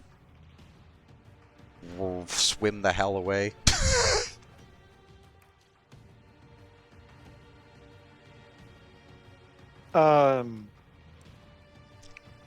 How? Well, I just stabbed it. I have it Yes. grappled. I would like to Yes. basically just do what I can to intimidate it, you know. Do you Make wanna a show try of flexing? being bigger than it, basically. Do you want to try flexing your strength somehow? And if Yeah, like menace it with like the spear and, you know, and do something to try to scare, you know, this is a beast. To all intents and purposes, to him, it should react like a beast. It should react to, okay, if there's something big that is threatening me, most animals run away. So that he's trying to emulate that idea of, I am bigger than you, I want you to run away. The sense of how you make yourself big to scare off a bear. sure, let's do it. Okay. And it's tiny, so Well, medium, but much smaller than it Yeah. usually is. Am I making this with strength or with charisma? If you're trying to, I don't know, squeeze it or Yes, try I am to turn it being... into a I am- pretzel, Yeah, I am being aggressive physically. sure. Cool. If I do it with strength, then I roll with advantage because of rage.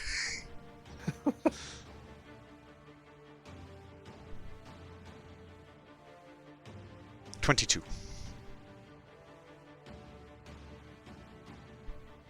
So, in your various attempts to intimidate and otherwise cause the righteous fear of God in this creature towards you, Yantaphos, you manage to squeeze and you think you feel something pop out of place within this creature.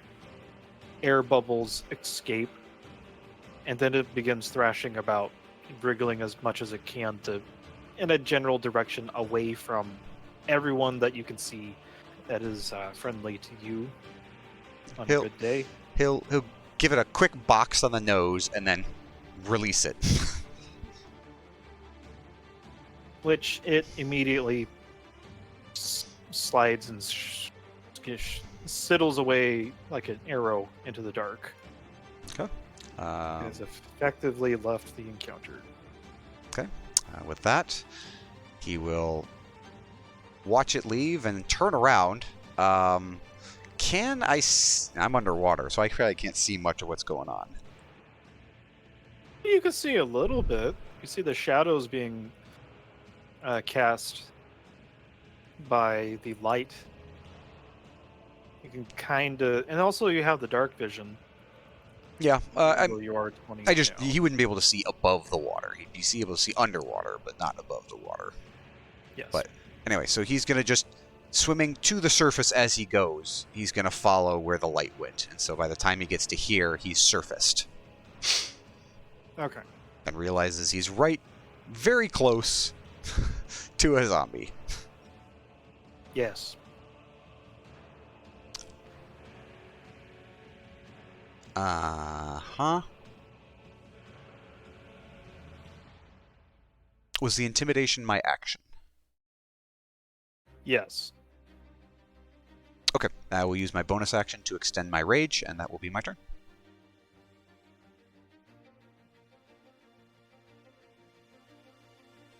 There is a dull, loud growl, rasping and rattling, something that's missing probably some of the function of its lungs. There's a loud crashing noise as a huge maul, Ugh. spiked, knocks out part of the wall of the shed. Most of it collapses. As a zombie very much in the silhouette of an ogre, clad in what might pass for perhaps scale or breastplate, maybe even plate armor, lashed together with rope. Much too thin, though, for its purpose, yet still holding together. It ambles along over here and is making its way to the party on the pier. Although no love is lost between it and its compatriots, as he uses his Morning Star to do this. Oh.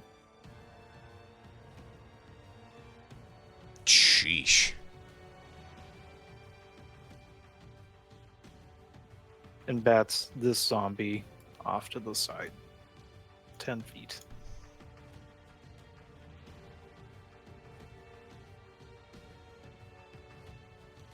And actually, that causes one of its legs to fly off. So I need to make a copy of this one. As it took enough damage in one shot to knock a limb off. Don't know if there's a... Oh, that one works.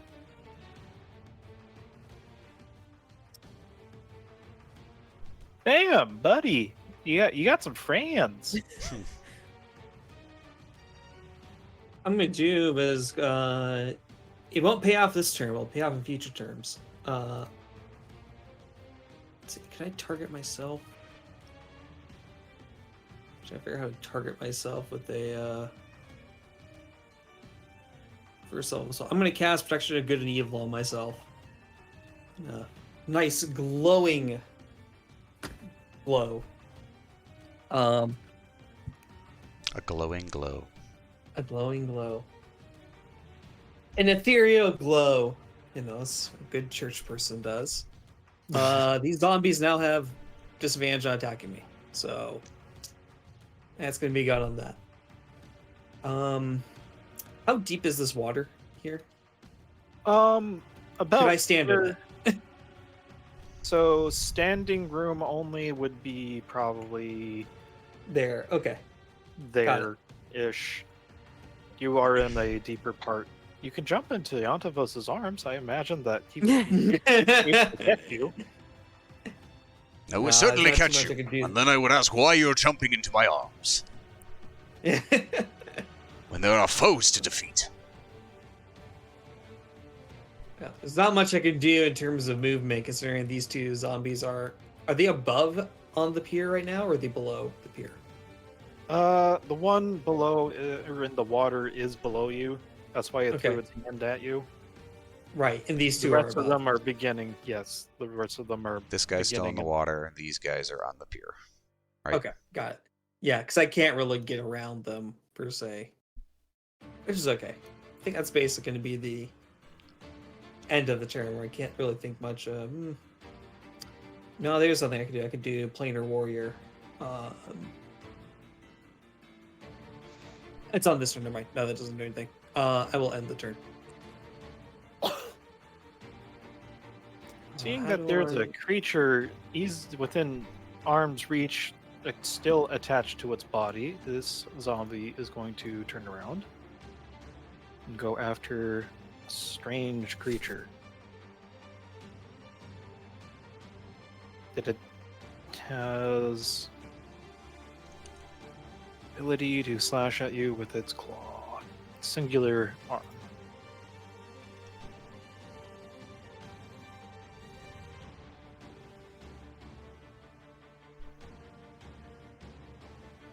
It has prompted a reaction.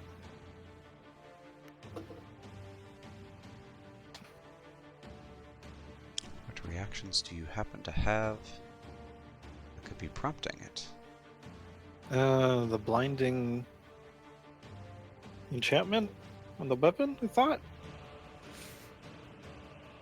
Oh, yeah, it hits me. I don't see anything on my screen, but I think it expired. then just do the damage. Doink. Wow. A whole 1 damage.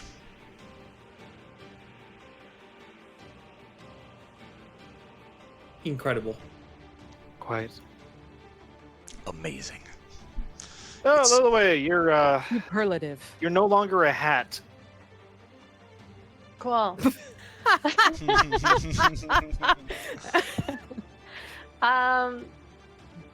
I am definitely going to swim my way away from him now. So yep, I'm just gonna be moving the full 30 feet. If I can move. Sorry, I'm like zooming in because it's so far away. So I'll get to right here, and then I'm going to use my bonus action to revert myself out of the frog. Does that take a As- bonus action, or can you just drop It's a- it? It's a bonus action, Okay. unfortunately. I never use wild shape as wild shapes. No, you're good. And with that, I am seeing I'm just floating there. I see all these zombies, and I'm like sighing heavily, and yep, I'm gonna cast Moonbeam on. Sorry, I got so many tabs open. And yeah, I'll do it at 2nd level. Right on top of, or like right here. I'm Okay. assuming my spiritual weapon is unaffected by this. Yeah. It's Oh, not a oh. creature. So it's not gonna get damage. The spiritual weapon will not get damaged. No. Okay. Did the effect not drop on top of... It's not. It's not something I've built. No, it's the target was in between 2 squares as opposed to on the actual... Yeah. So the targeting 2 allows you to over go there. half squares, even though it shouldn't. If it makes you feel better, I was trying to go for that one. Melt them I- I'm both. assuming you wanted to hit... Is that one? This will Well, hit you both can- of them. Yeah, you hit both Oh. of them. Oh, okay. It's a 2x2, basically. Oh! That's going to be interesting. They make con saves. On the beginning of their turn. Hmm. I could set that up. Or when the creature enters the area for the first time. Moonbeam is weird like that. Ah. Yeah. It is loony, after all. When a creature Yep. enter, yeah, it hasn't entered technically. It is existing there, Yeah. Mhm. but it'll take damage on it when it starts. Yes. Yep. Yep, and that's technically all I can do. The rowboat runs aground, and the young girl. There's a little bit of a jarring impact as she knocks against the side of the board, just like bodily, not with a head or anything. And she looks around and the zombies are awake, and we need to get out of here before the mists come and try and look around it. I need to get home. My father, my uncle are looking. What? Who are you people? I think that we need to take care of these before we start making introductions, but let's just try to get out of here in one piece and then we'll talk, okay? Okay. And she looks around, and her eyes alight on one of the creatures next to the fluffy-looking wolf thing, and decides that she is going to nuke it, or at least try to. We're gonna nuke the wolf. Yay!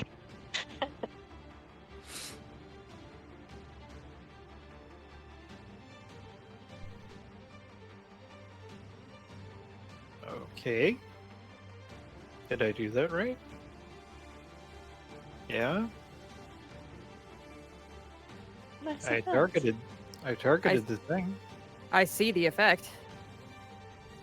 Is it just taking it a second for my end? No, I just see 5 damage. Did it apply? It needs to make a save.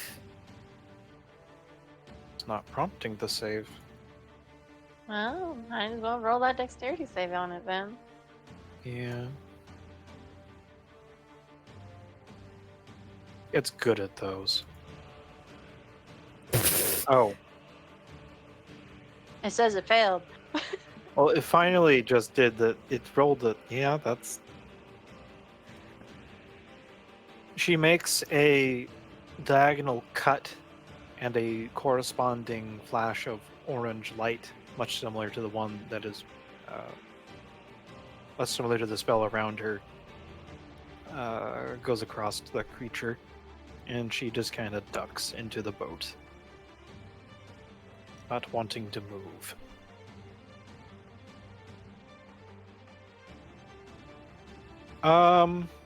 So yeah, con save, right? Yep. It's actually decent at those. Well, that was a DC. What's your DC, Keith? Oh, well, that is a 16. Woo! Well, this thing just gets melted for full 13 radiant. Bug zapper.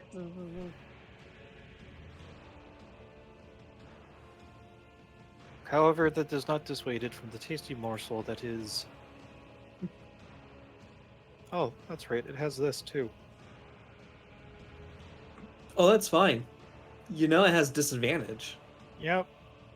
That one Disadvantage fails. against 18 AC. This one also fails, and this one nat 20s. Nope. No. Even if he got nat 20, he has to roll. What are these rolls tonight? Jesus Christ! It was You a thought roll 20 disadvantage. was- 7.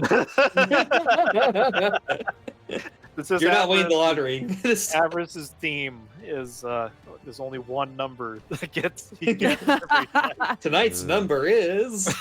Still 7. So yeah, that's all it can do.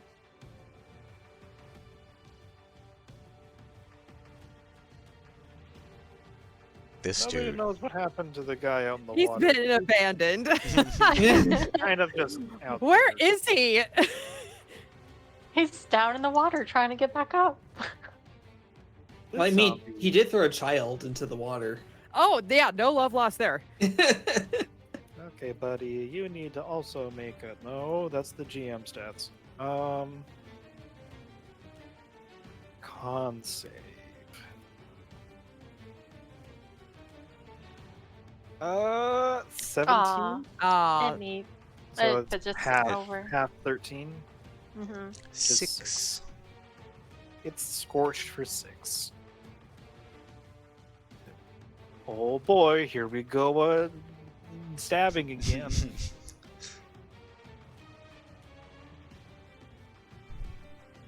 Nom nom nom. Nope. Conform. Hold nom, on. nom, nom, nom. Nope. Read. Nom nom nom nom. Ooh, 17 on disadvantage. Wow. I get like 2 spell slots. This is a good use of them.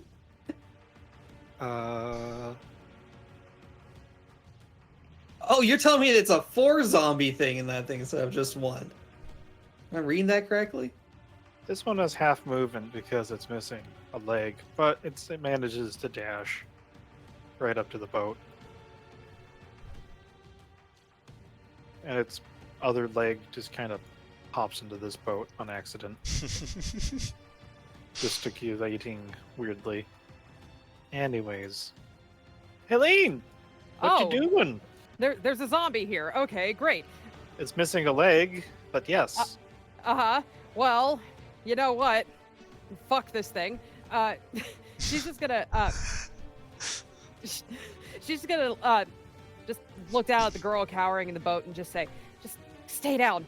And then she sees this zombie coming for her, and she's gonna throw a guiding bolt at it. Okay. Get exploded.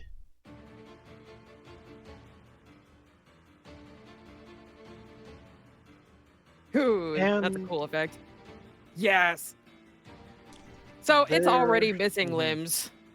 This bolt of radiant energy hits it, and it just explodes. There's viscera everywhere. It's probably a good thing that this girl didn't see it happen.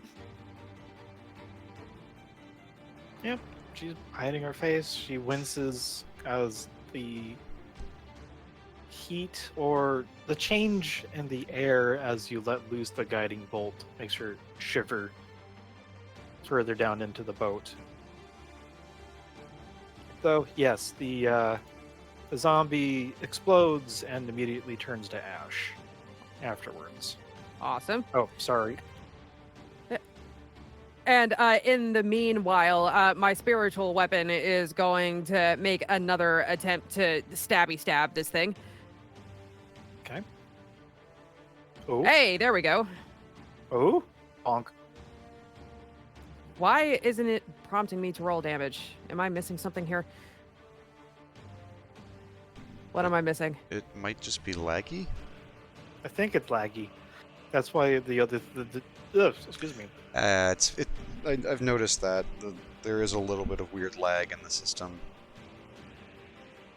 'Cause my guiding bolt didn't lag. No. Did for me, but that's Oh, okay.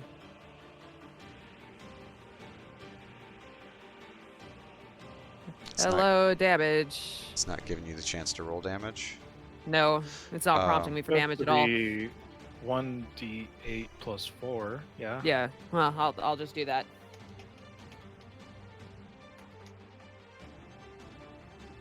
Ooh. Hey!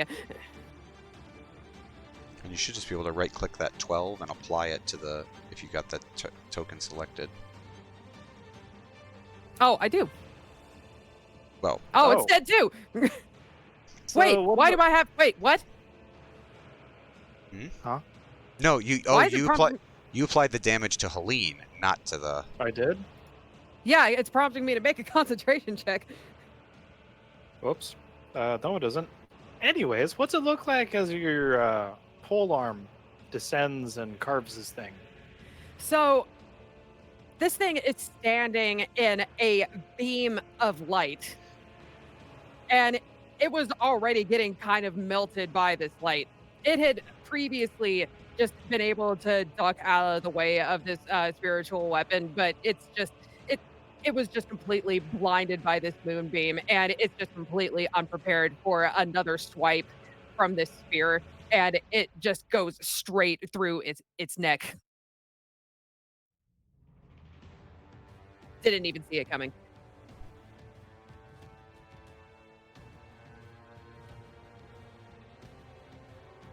All right.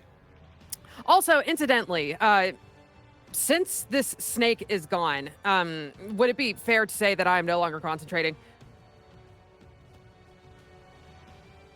I reduced the snake, but the snake is gone. Oh, as soon as you made the spiritual weapon, then the snake Spiritual should have been. No, Spiritual weapon is not concentration. Oh, it isn't? It's Nope. duration, yeah. Oh, that's right. I mean, if you want to lift it as an incidental, or you can keep it until you're sure, whichever way. Yeah, I'll hold on to it. Just you never know. Yeah. I think, and that's action, bonus action. I think I will stay put. That's my turn.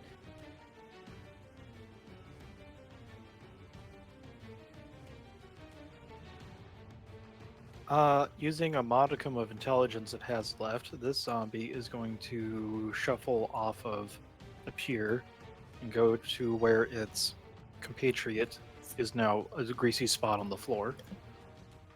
Does the big brute slap it? No, unfortunately. Alas. Yeah, there's something else it can slap. It makes more noises. Anyways, Yantivos, what you doing, buddy? That's very weird. This thing is dead. Well, it should be dead. It's undead, you could say. This thing in front of me is still living, though.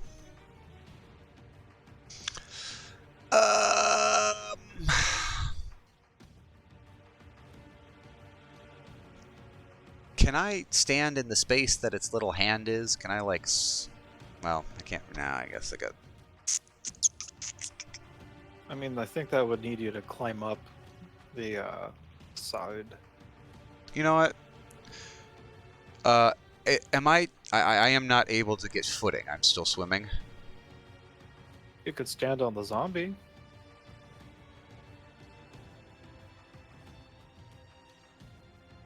Sure. But, yes. Let's just stab the zombie for now. He's got his javelin still. He's just gonna stab the zombie.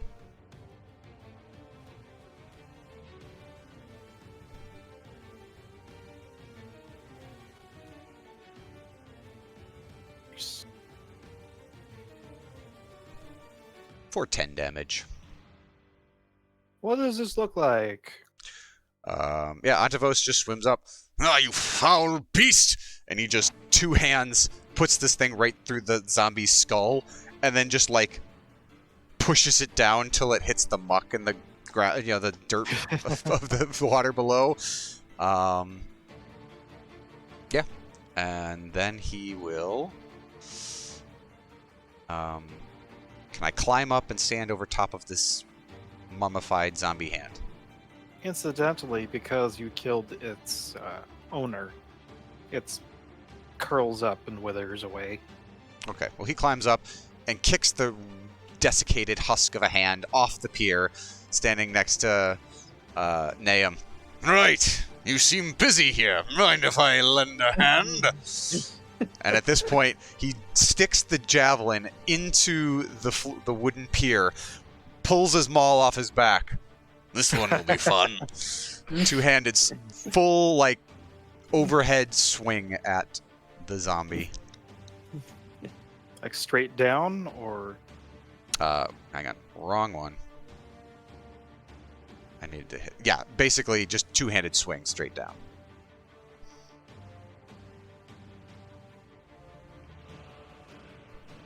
Oh. 14 smooshing damage.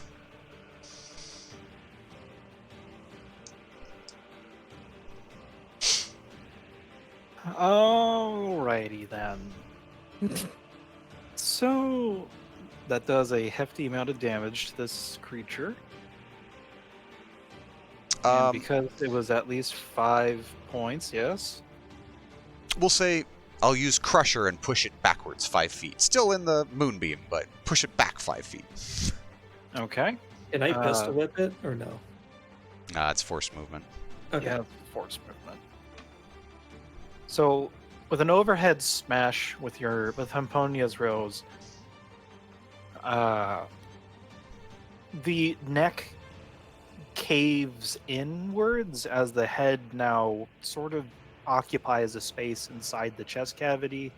I mean, there's already missing some parts of it before it got its way to you, but now it looks a bit comical in any other context. Sure. With the head just kind of poking out between the shoulder blades and the clavicle. It does prompt one of its legs to get kicked off onto the side. And that's kind of what prompts it also to move backwards with Crusher. Yeah, he basically slams this thing, and its head kind of does a weird bobble, and it just stumbles back, and a leg falls off. There's a Doom execution that I want to post, but yeah. He just turns to Nahum. Why haven't you dealt with these things? They're weak! Well, any matter, we have a big one to deal with. Stay behind me, I'm sure to keep you safe that way. These things couldn't hit me even if they tried. I like your confidence. Now let's use that fire stick of yours and show me what else you can do. I'm gonna need Zen to make a dex save. By the way, I think I figured out why my spiritual weapon didn't prompt damage. It doesn't have a damage formula. What? Are you sure? The one... Thankfully, Zen is able to jump out of the way as the ogre zombie begins charging straight at the pier. And... Oh.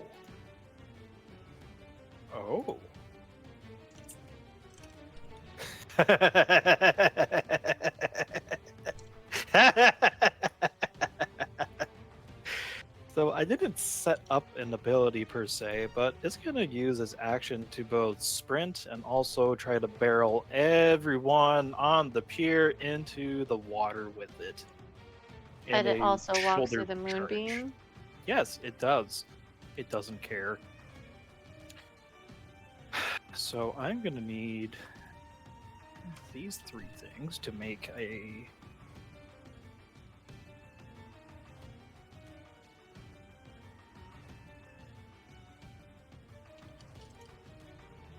Acrobat. Yeah, it's like a pushing attack almost.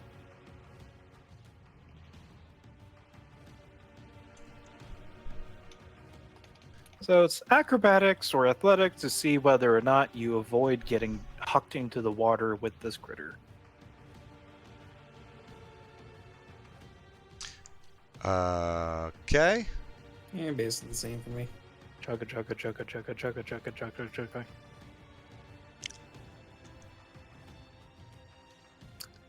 That's unfortunate. It's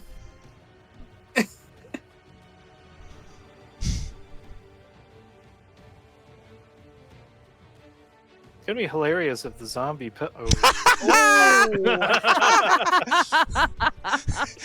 This is some Looney You got Tunes new like numbers. diving board stuff, right? There's a ripple and it just goes ping! And just catapults off into the water like 30 feet off, right? It's gonna be hilarious if the zombie. Yeah, so I'm gonna roll damage real quick. As this thing is swinging wildly and throwing its shoulder everywhere. For the that's 12 bludgeoning damage, normal. Mm-hmm. It comes to the pier, but it's stopped by Iontivos. That doesn't save Nahum from being slapped to the side about 15 feet. And in it does a- enter Moonbeam, so it will have to make that save.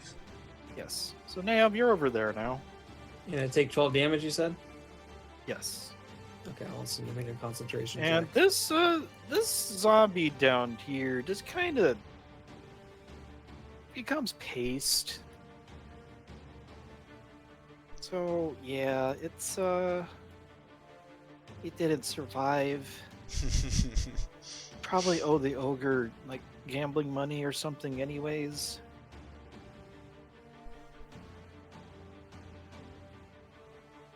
So that removes it. And that is the ogre's action, and it needs to make a Team missing con. eye socket is blasting off again!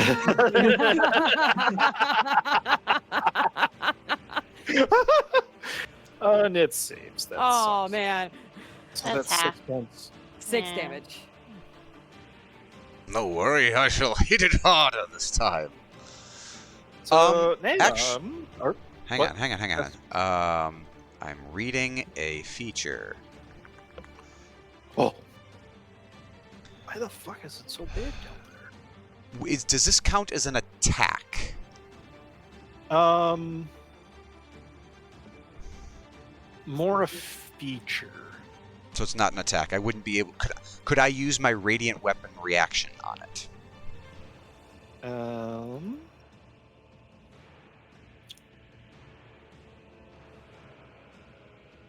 Wait, whoops, that is not what I meant to do. So What radiant. would be the quick way to look at the text? Give me, I can find. It's in my features. I wish I could just send it. I can just send it to chat.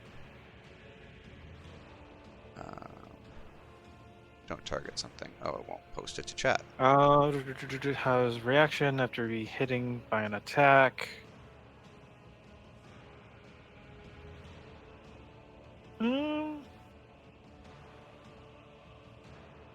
Yeah, I can count this as an attack. Okay, I will use this as my reaction. So, what is the DC? I was using Daniker's DC because that's technically what it would be, but that's an 18. Daniker is the originator of the enchantment, so Enchant. it would be 18. Enchantment. Alrighty. I have not used my reaction this round. 4d10 psychic damage. Alright, so he should be making. Should have prompted him for a save. You would think so. Why is it being so dumb? Move that out of the way.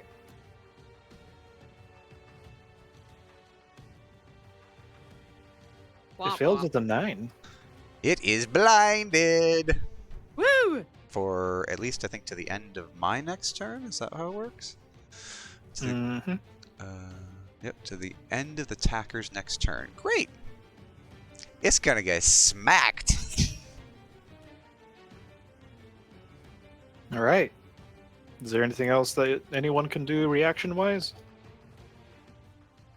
I No. don't think so. Oh, because it's blinded. This means Nahum will attack with advantage. But he's all the way over here now. He's got a gun. That's true. Yeah, I keep forgetting that he's. It's also within 30 feet. Big mistake. I cast Mega Gun. So Nam, you just got chucked into the water by this thing. You're able to stand up. You might have to swim up 5 feet to not be. That's okay. He's athletic. He'll get a feature next level for swimming, but And thankfully, your gun doesn't require spark powder or what have you from Everump anymore, like it does. It's got the magic Yes. thermal clips. magic thermal clips. You know, it operates on movie magic. Everyone has movies, doesn't it? Anyways, Don't roll a 1. yeah, we will not be rolling a 1 because we're going to roll with advantage. What are the odds having 2 1s together? Shush. Shush yourself. God damn it, Shred, shut your mouth! Are you going to use sharpshooter too? I am going to use sharpshooter, yes. Good. No. Well, there's no need to do sharp. No, that does extra damage. Yeah, we'll do sharpshooter. Sharpshooter, player, warrior. Let's go. Oh, I need to target the thing. Sharpshooter, player, warrior. Let's go. Oh, I should have rolled advantage. You It didn't should prompt have. me to roll advantage. It just said roll. It didn't prompt me to roll any advantage. That's okay. Uh, Roll again, see what happens. As a Maybe heads you'll up, net 20. if you hold down Alt when you click something, it should it should roll with advantage. Similarly, if you hold down Control when you click on a feature, it'll roll with disadvantage. Alt force advantage. Okay. Well, it doesn't really matter because it's not a 20. Very nice. Kablam! 20 points of force damage. Okay. You said alt, right? Alt to roll with advantage, yes. Think of it as A for alt, A for advantage. Pew.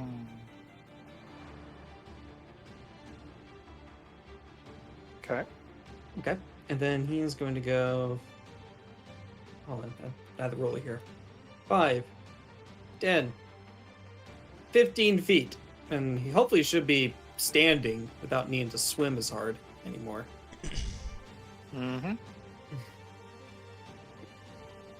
How many chunks are blown off him with that damage? Well, where exactly were you shooting? We're gonna be shooting up in the shoulder area because he tried to bump both of us off, and he bumped me off. We're gonna go with left shoulder. Okay. Left shoulder probably closer. Well, Phrasing? the first one, because of the force damage nature of the Planner Warrior training that you've received, does blow a good portion of the decayed flesh off of the shoulder, but the necromantic forces are still holding this figures together rather well. The second one, not as empowered, still manages to hit something important to the structural integrity of this creature. What it was, you're not sure, because it still has managed through the years or what have you to maintain its blubbery exterior. It just limps a little bit as it's taking a sun bath. Well, moon bath. I'll yell at it. We'll send your unnatural kind to the grave. So, not Frog Lillyway, what you doing? I'm keeping my moonbeam on the creature, but seeing how everyone's putting a lot of effort and everything, she's just going to whisper under her breath, and I'm gonna do dissonant whispers on the creature. And it needs to make a... Did I not target the creature? I'm sorry. I'll try that again. For some reason I was targeting the... what was in between the moonbeam and the... Okay, let's try that again.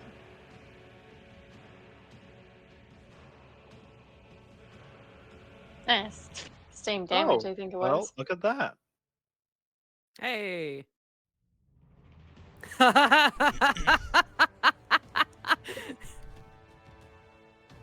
I don't get to smack it because Oh, that's right. You used your reaction. I used my Nope. reaction already. But it's a new. Oh, I haven't gone yet. you haven't gone yet. Okay, yeah. Yeah, it's alright. So this creature, it's making loud, bellowing groans. It's waving its morning star around. Narrowly misses braining Yontivos.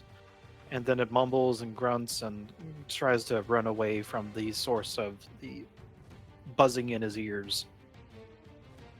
Apparently, it still has its runes.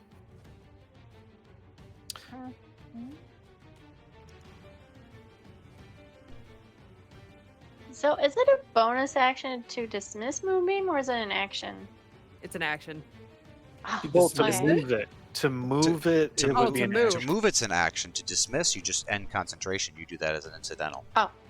Yeah, then I will make Moonbeam disappear. Why don't you just move it? Why? Just move it. Oh, because just I used use my your action action. to do my... Uh, It's So not you could whispering. still You can still That's- leave it up. Uh, I'm resistant to it. If I run through it, I'll be fine. oh, well, that I did not know. So, And I'm not going to run through it, so. okay, It's fine. Leave it up. It's cool. yep, I'll just leave it up. And you can move Uh, it next turn. I'll just swim my way towards shore. And that will be my turn. Oh, and I'll tell Zen to... Yeah, it's my bonus action. I'll tell Zen to attack this one. Okay. And it's more like a telepathic mind link, telling him to just... but let's get You that don't use going. words, right? I don't use words, no, not with him. Mm-mm.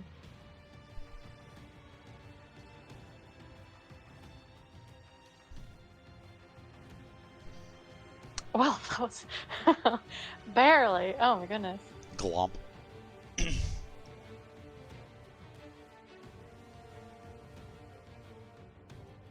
Yeah, so It should be prompting a save now. I did set it up. Yeah. I It think should it be. did roll a save, but the server's trying to. There we go. well, it doesn't get knocked prone, but Zen is definitely like, oh, this is nasty. But he just snarls at it as he like rips part of his flesh off. And that'll be my turn.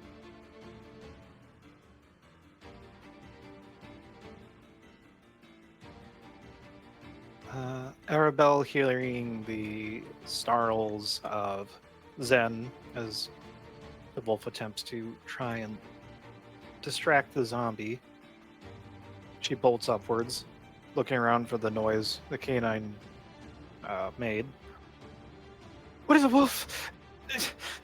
Die! And then she tries to do the same V against the zombie. But the appearance of the wolf also has a effect on her. Helene, you notice. Mhm.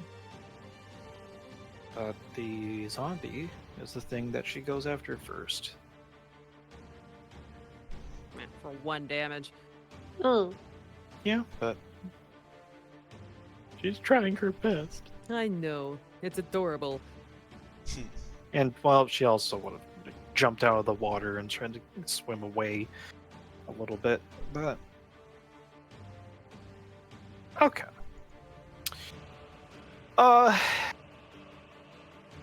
Everyone hears a loud thrashing in the water outside, and it appears that the thrashing is getting away, and there's someone yelling, "Help! Help!" But I don't think anybody cares. about Nope. that. Not in the slightest. Oh, I Well- thought that serpent would eat him. Oh There's no! a loud Anyway. but muted hissing noise in the distance, followed by mannish, girly screams. Helene, what you doing?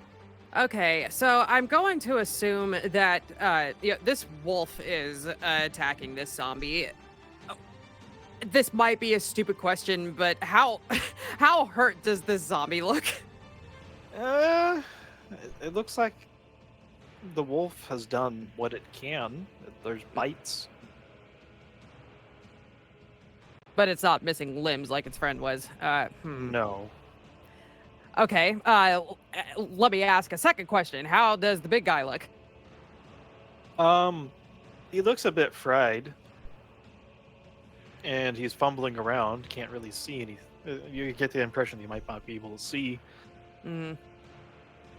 Well, okay, you know what? I'm gonna try to take advantage of the fact that this thing can't see right now. I'm going to assume that this zombie is going to focus its attention on the thing that's trying to bite its face off. So I'm gonna turn my attention instead to the big guy, and I'll just throw another guiding bolt at it. Why not?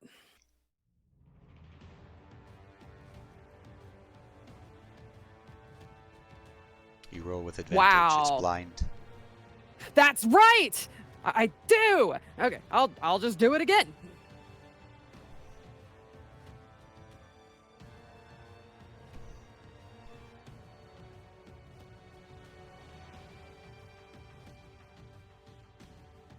There we go.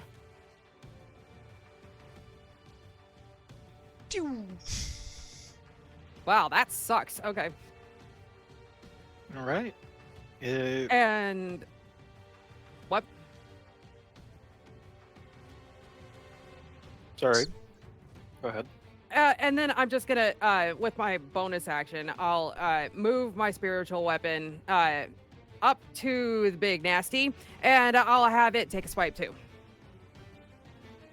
I think it gets advantage. It would get advantage. Yep. Oh, well, I'll just do it again then. Bonk.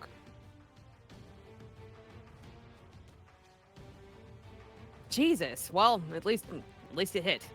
Yeah, this thing is starting to come apart at the seams. Cool. Okay. Is the like she jumped out of the boat? Is she like in an area that you can stand up at least right now, or? Yeah. Okay. Tippy toes, but sort of treading, sort of jumping up and down, but yes.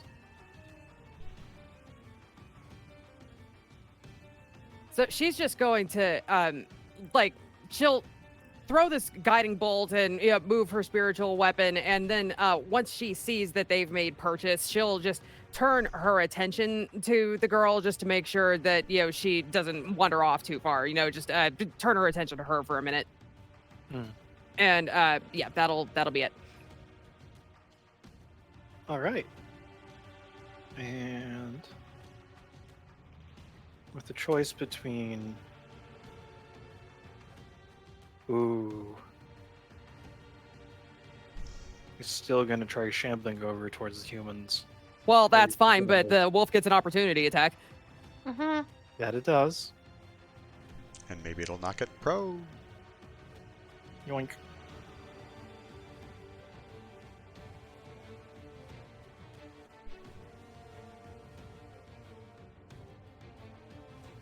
Hey, there was no lag that time.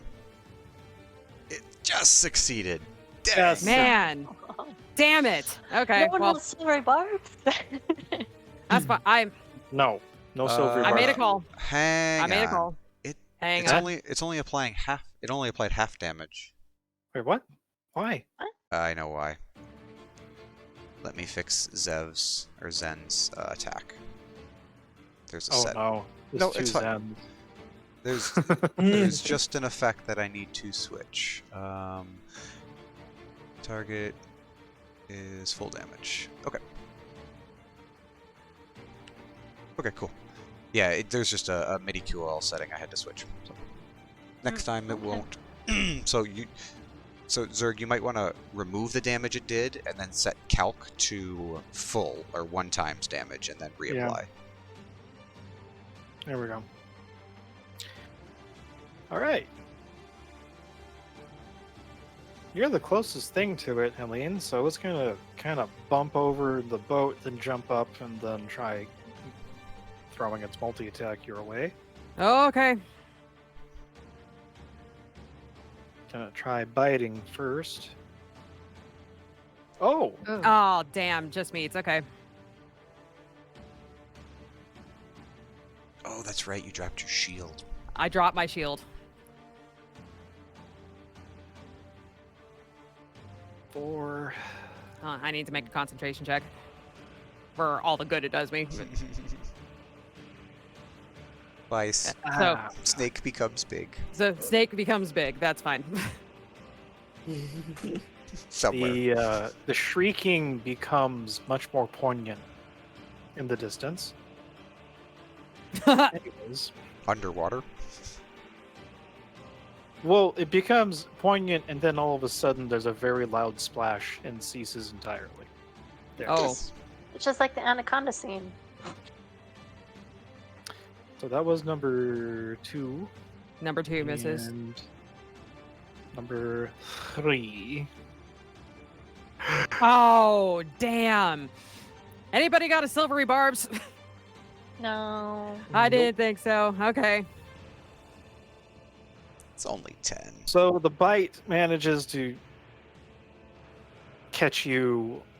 You raise your arm, and it catches on the forearm, but you're able to fend off one of the clawing strikes, but the next one actually, in a move almost similar to the way that Zenyatta fights, it punches and sinks some of his claws directly into your side and rends through the, well, it's more about the blunt impact and tickles your ribs.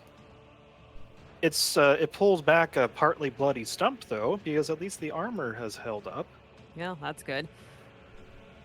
And that is its go. Hey, better me than the girl.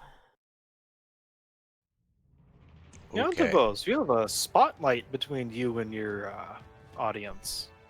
Well, he saw that it melted zombies, so he's at least intelligent enough to know that it's not good to run through. So, using his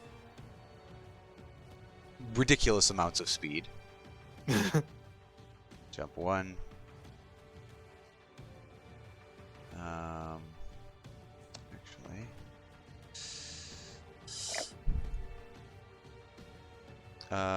Yeah, he just hops down into the water and just powers through. Basically, tidal waves his way across. Gets behind this thing, and as it can't see him, he's just gonna whirl the maul around and smack it. Okay. With advantage. Because it can't see me. I didn't roll with advantage.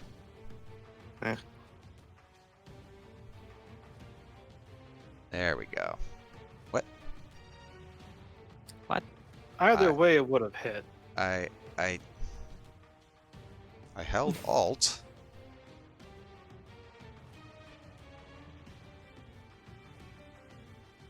Why is it not rolling with advantage? Oh, good grief.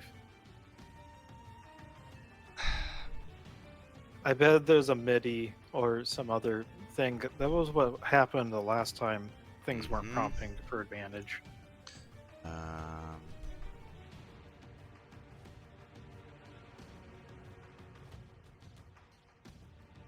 Well, whatever. Let's just... Alright, because I haven't even been paying attention to the rolls, so... Everything that you rolled hit, so... Let's just do this, have it roll, and roll again for the advantage, because I'm just discarding everything I paid attention to. That works, though!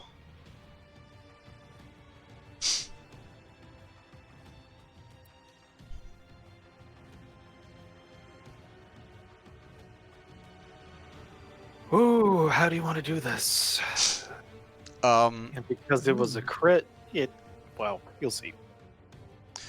So basically, he sprints down in the water, rushes forward, and this thing's just like flailing wildly. And you see Antivos go, and as he's running by, he goes and takes it out at one knee. It drops down, and then he just goes full hands over the head, crushes straight down on its skull, and just goes, and now it doesn't have a neck.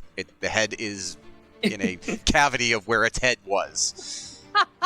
It's like he said, I did that thing to the small one. I wonder if I can do the same thing to the big one. And They all fall just as easily. The tall ones, just a lot more satisfying. The undead ogre stiffens, turns around. Its eyes have been squished out of their sockets, but you could swear that if it could look at you. And then with a gurgling, it raises its maul, or its morning star. It's almost as if it's going to drop it on you. But then, one by one, its muscles begin to slacken and it falls backwards, crushing the pier. Okay. And you have killed the ogre. I still have 15 feet of movement. So and he looks over and sees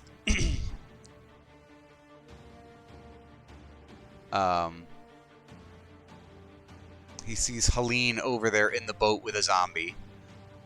He's gonna move That's all right. Yeah, it's 30 feet. And he will grab his javelin that he had stuck in the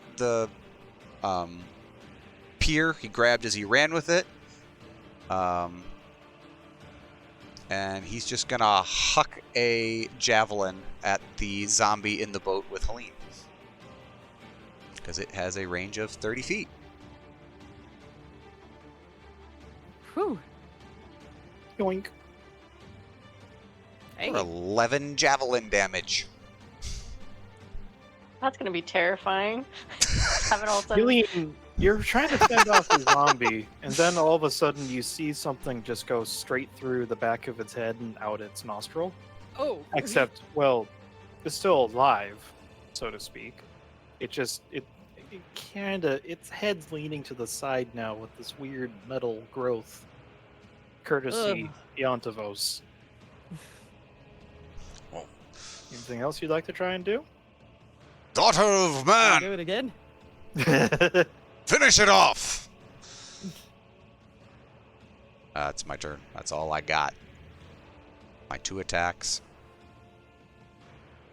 Twice as many as I could make last level.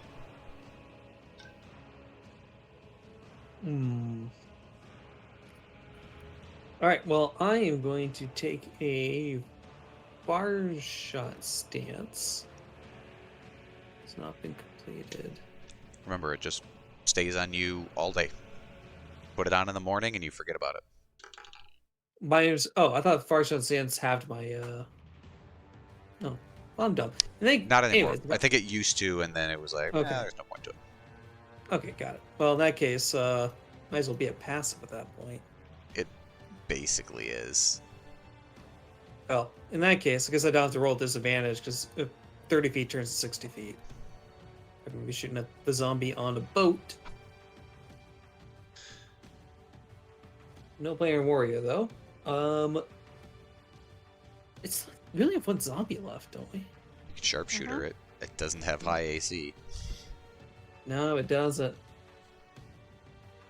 Oh, I need to target it. Oh, and it's planar warrior that needs to. Ah! No, I'm in the. Oh God. Ooh. All right, Zerg, what do I do? Does my thermal clip overheat? Well, this first one goes off. This first shot goes off.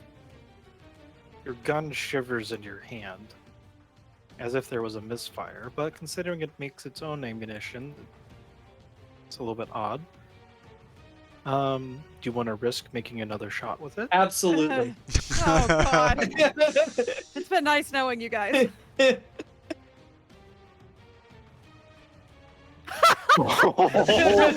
was almost terrible.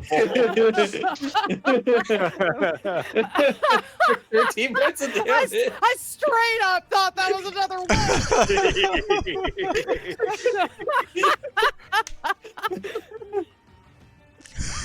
So Helene is wrestling with a zombie in a boat, and in the span of like a half a second, a javelin pierces through it, and then 2 shots from a gun go bam. One soars by, the other one smacks it. Oh, sorry, I forgot. So, Is it dead yet? yes, but by the means of which it'll be quite interesting. This is the one time I didn't put up So- Twilight Sanctuary. I'm going to be paying for it. Naam, roll a d12 for me. Oh, Jesus. All right. Here we go.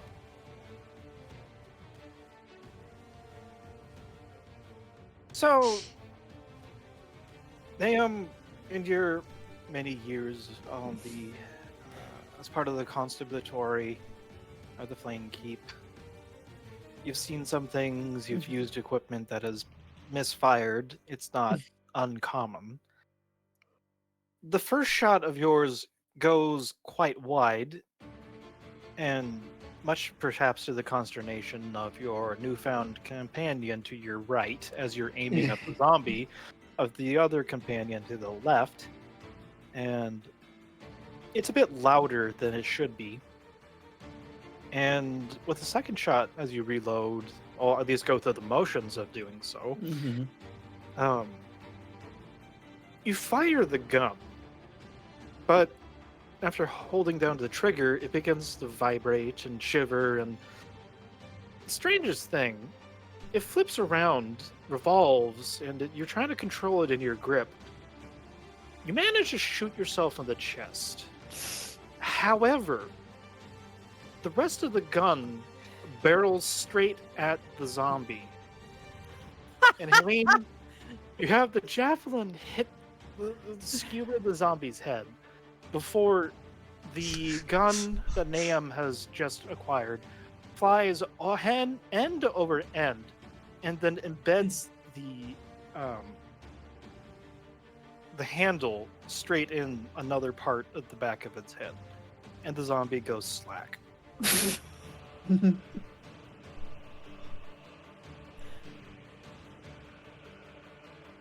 That wasn't how you used that before. Silent Guardian, what was that? Nahum, you have a little hole in your chest. Just a little one. Just a little hole. It's just a little gunshot wound. It's just a flesh wound. You're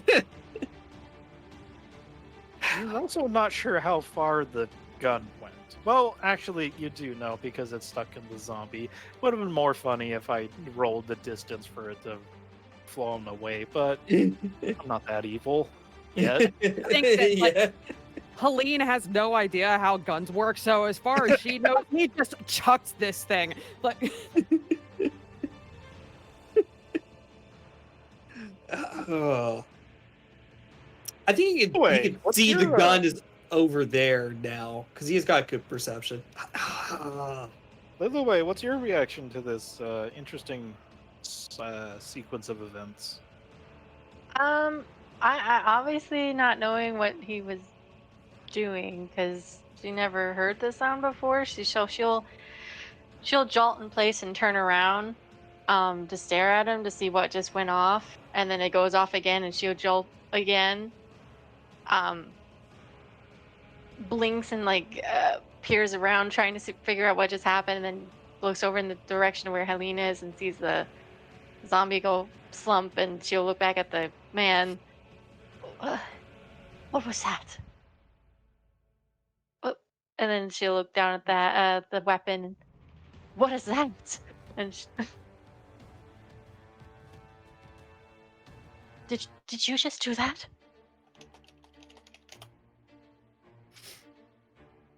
Are we out? Are we out of combat or? Because he's gonna start just walking to find his gun. The person asking him a question completely ignored. Completely ignored. Yep, not until he gets his gun back.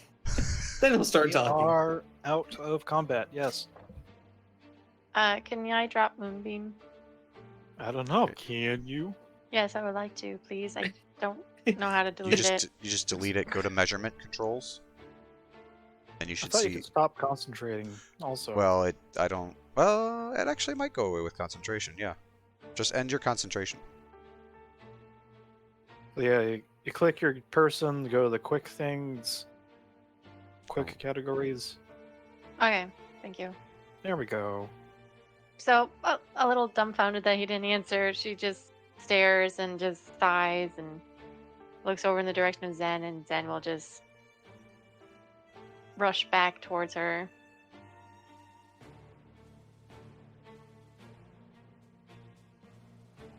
And hearing the trudging of the other figures, the young woman, middling age, teenage, late teens, now that there's been a little bit of time to not have to react to the various undead or giant animals, looks at everyone and says, "Out of the water! We can't stay in the water. It's too dangerous." Well, you're in a She's boat. Come on. Picking up her hemp. Not because I wanted to be! Stupid goat man. Young child, I believe we just saved you from that water. A little gratitude would go a long way. Yes, but I'm trying to save you from the land. So, Wait, you say don't go in the water, but now you're saying don't- you'll save us from the land? Artivos, will you shut up? I'm confused! She's making not any sense! As he's kind of stumbling after, he's got the ball bloodied and with, undead maul or ogre guts on it. You must explain yourself. The water is dangerous, which obviously it wasn't because we swam in it. The ground is dangerous, which we're walking on.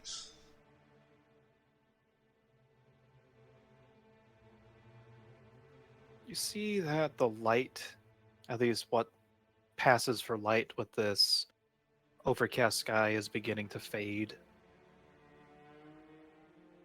Creatures that make nighttime noises you might expect would be doing so. However, it's just eerily quiet. Even the water has ceased its lulls. The girl looks around, listening, looking up in the air. I don't like it either, but we need to get inside the shed and hide before the bats start flying around. I'm sorry, the bats? No time! I thought this You was a don't- den of tell you corvids, inside. not bats. And just the ogre had taken out one of the supports, and the roof is also caved in a little bit more than it should be. But it does offer some protection from the sky. Which the girl looks at everyone and urges them to come inside. It smells terrible. I would love to come inside, but I keep getting token collide errors. Well, that's because that's a terrain wall, and the GM is wonderfully gifted in the making of walls. Because he had an idea of what it's supposed to look like for an abandoned building. There, it's gone now. You should be able to come inside. Antivos is still kind of like, again, she's saying there's bats coming. Antivos isn't scared of bats. He's looking around, standing outside. Well, And I'll she's trying to stand and watch for them then. find. No, No, it's- you need it's to not the go bats. inside. Why? It's It's just man. bats. I can No. crush Are them you with s- my hand. It is Artivos, not can you bad. be incredulous inside, for goodness sake? Why is everyone yelling at me? We just slaughtered But- beasts. Crazy, Yeah. undead monstrosities. Not Now the you're telling me to be bats, it's the afraid of thing- bats? No, Helene- it's the one that they report to, who commands Please them. get inside. And Zen will definitely nip at his heels, and Lilway even will start pushing him towards Ah, hey, the enough. doorway. You are in the form of Karash, the Great Stalker. Why would you nip at me? I am his servant as well as you. Fine.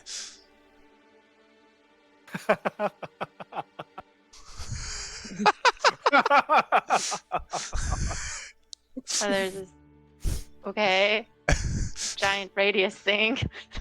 She's casting I'm only interested in Antivos right now. Suddenly he the tries wolf- to talk to the wolf and nothing happens. Nothing comes out of his mouth. Oh, is there no save for that? Okay, cool. No, it's just a zone. It's Oh, amazing okay, to well, neat use then. in Baldur's Gate.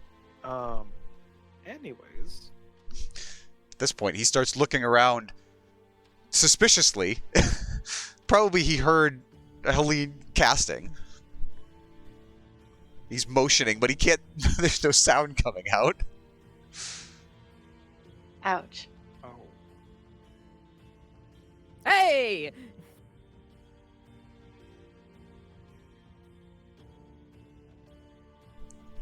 The glorious silence has empowered Helene and her super sight or whatever. Antivos is more focused on Helene and the fact that he can't talk. No sound is coming out.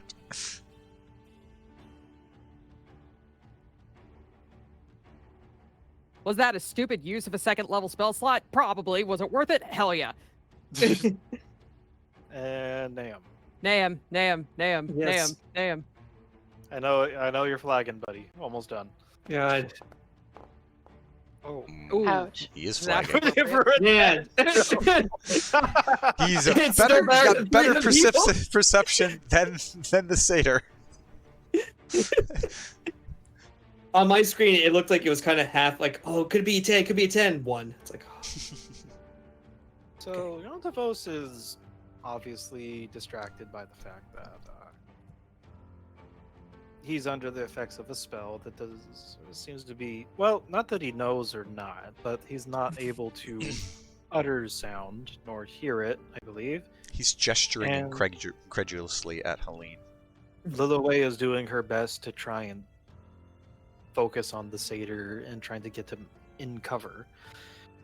The little girl is drawing herself inwards, her arms around her knees, and trying to hide her head between them, and is muttering to herself in a language wholly unfamiliar to everyone except for those that were perhaps been around in this land for a while. Nahum he's underneath the roof. He's fine. Though he is perhaps wondering the for the sense of urgency. Zev, and especially Helene, hear a multitude of wing flaps. Some small, fluttering, others much larger, much more ponderous in comparison. And Helene, you're able to look out in the distance coming from one side of the lake. You can actually see and it's on the edge of that 300 feet of dark vision you have. Mhm. It's a cloud of bats, Oh. and some are quite large, much larger, and seem to even have a red pinpricks of red around their eyes, maybe even an aura around them. That don't speak of the regular kind. Helene will see this, and she will just step outside, grab Ontavos, just get your muscly butt in the house and just drag him inside. I don't know if there's a roll that needs to be made for this or if he's just going to do it, but She's being this forceful. He'll kind of like rolls his eyes and that kind of like, all right, fine, like you do with kids, like when they're like, come with me, you're like, I guess so. and suddenly you find you can talk again. What? You also notice that the silhouette that the bats were around appears to also have been where your ship had landed. At least when Kurthunk. It seems to have resurfaced, though. Whatever fortifications Avery had done while he had the time has allowed it to float properly. Oh no, Avery. Granted, you do not know the fates of your fellows at this moment.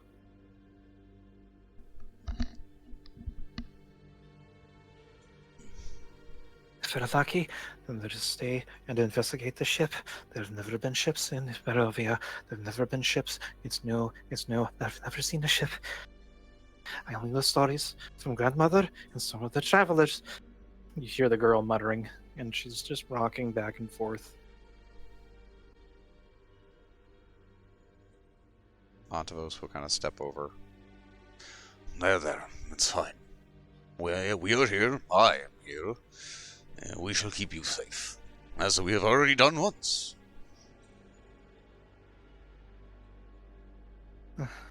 And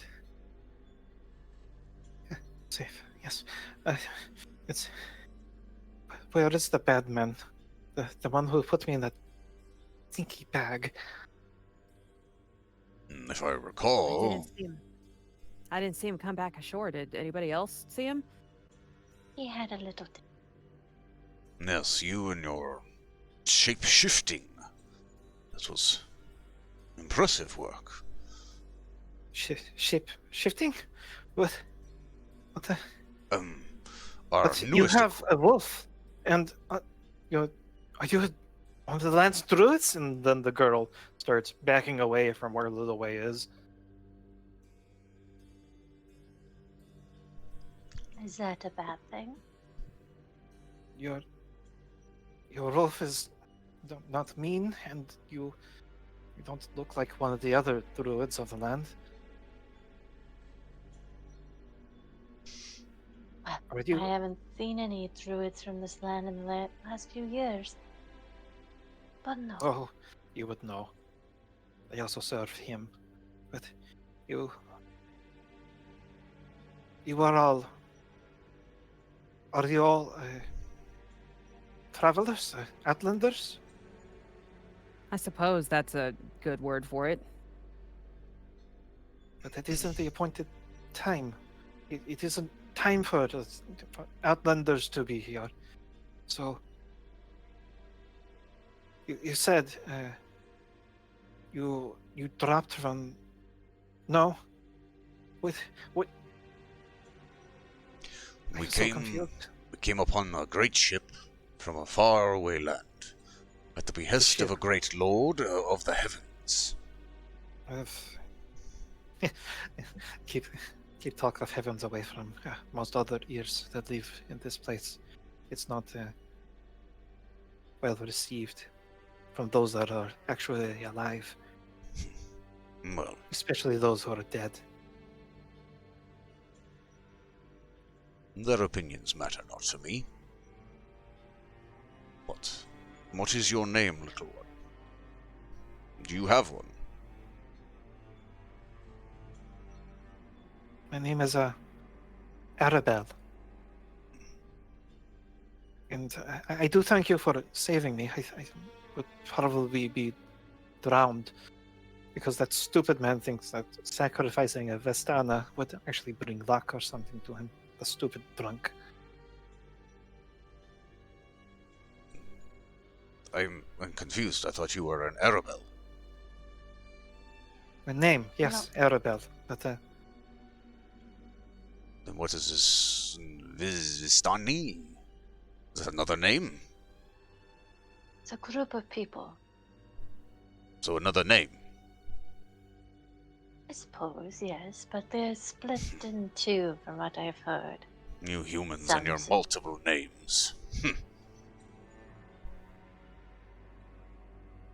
Anyways, two of them are split into two. One serving, from what I know, of Med and Ava, and the others serve the Lord of this land.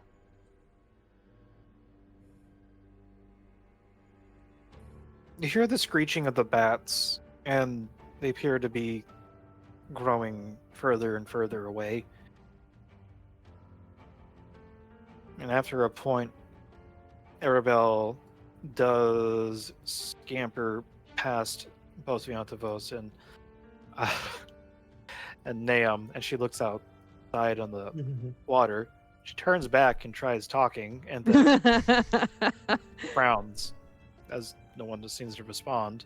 No, see, same thing that happened to me. Helene, did you do something? What, me? Of course not.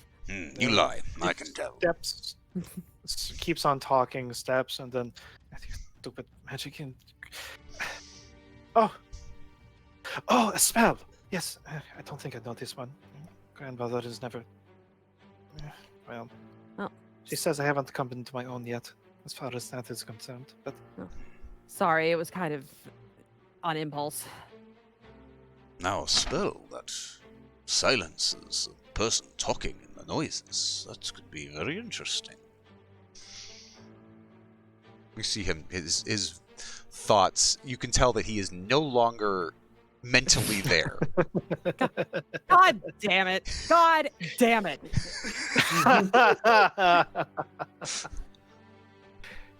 And a few moments later, he comes back. Yes, right.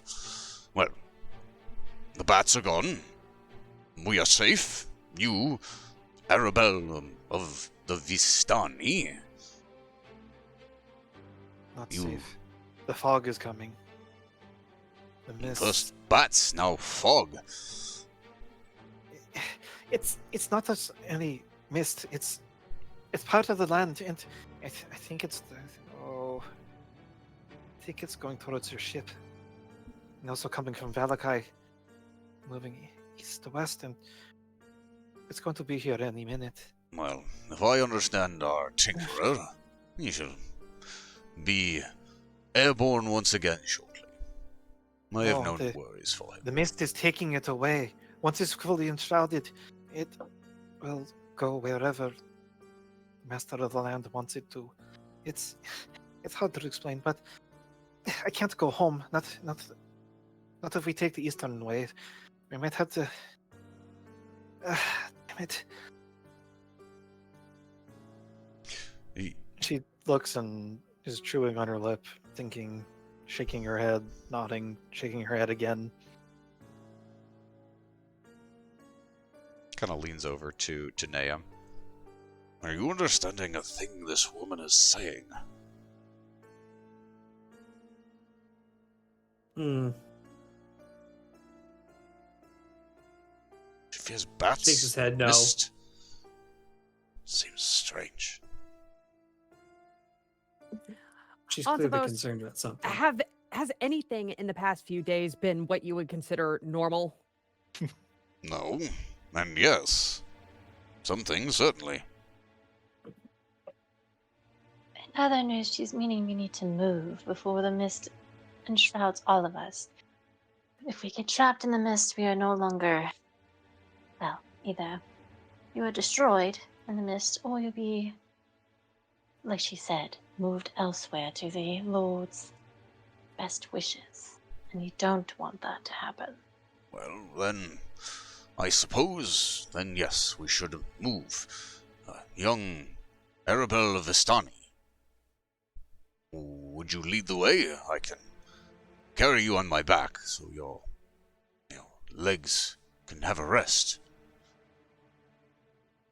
Legs work perfectly fine. Yes, Thank but you. we can move faster if I carry you. She looks up and down, and then her gaze lingers on the hooves. Kind of makes like, look. Then she turns a little away. Have you, the vineyard? Have you been there? No, we've only been here. Oh, not you. The other one. Did you do it as? And she looks a little away and then down at the wolf again. You mean the blood of the vine? No. That's it's in the actual town, Barovia. It's the vineyard that the ravens. They make all the wine in Barovia there. I think it's to the west. If we get there, Oh, it's been... Yeah, I haven't visited there in a couple of years, unfortunately. But I think with Sev's help, I should be able to get there easily. Well then, to the vineyard. I do wish to taste of wine. It's been some time. hardly a reason to actually go visit that place, but I think there are some people there that might be able to help me. I don't know about you, but I would appreciate if you would come with me. Of course, I could leave you safely there. Well, somewhat.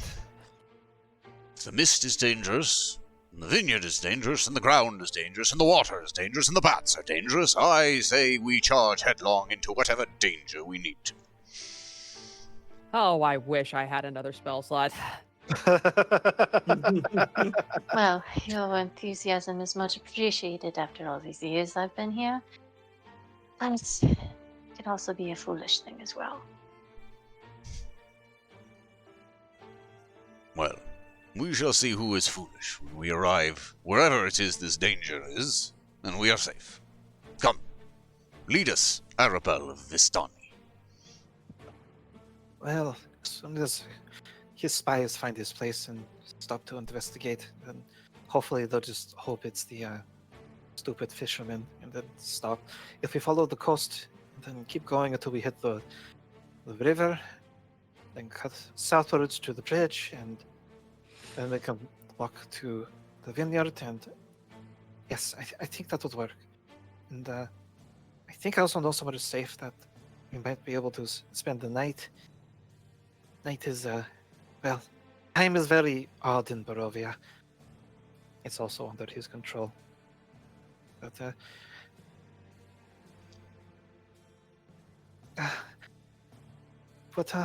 what are your names? I don't remember. It's, I don't remember if you said. I don't think we did say. It was a little busy there for a while. Well, you can call me Ontos. And he does a bow. Right, that's better than Goatman, I suppose. And my name is Helene. Yes, that magic. It's not like a mage. Yes, No, bright and colorful and warm. warm is a good way to describe it. Yeah. You shouldn't use it. Not often. It's very useful, yes, but the eyes that see it are not friendly.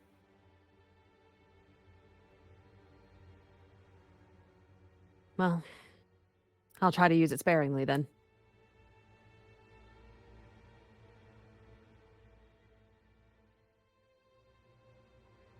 Well, She looks whatever. over to Naum.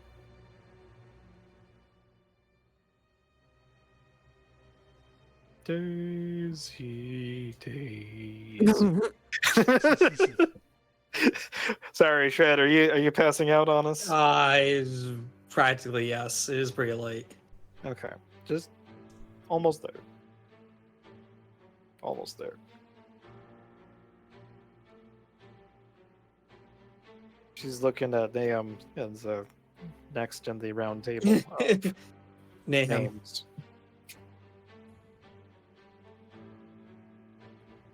Yes, in your strange. I've heard out of the traveler. His name is Rictavio. He sometimes speaks of such things. Thunderstick. It makes a loud boom. Blunderbuss, Thunderstick, Pistol. He goes by many names. He's looking into it just to see, what caused the misfire. He's not sure. Looking down at the barrel? Or... No. Down the bed. Wait, no, don't look into it. Because as soon as he's like a breech loader kind of thing. Yeah. Yeah, he just pops up in the breach and it's like. Besides, he practiced, good gun safety. He wouldn't have his finger on the trigger. And Arabelle looks over towards Lilway, but then eyes lingering on the wolf. She squints and looks you in the eye a little way. Blinks, and there's a flash of recognition. And she tries to hide the quiver in her lip, but coughs and, all right, and I am Arabelle, and well, let's follow the water and hope we outpace the mist. And she turns about and starts moving, though definitely Naum and probably Helene and Lilway. As you pass by the ogre, you do notice that there's a faint bit of magic, ever so small, emanating from its two spots on its body, namely the rope and also something in a pouch that has managed to weather the years. If you would like to try and investigate. Yeah, if Helene clocks it, then she would check it out.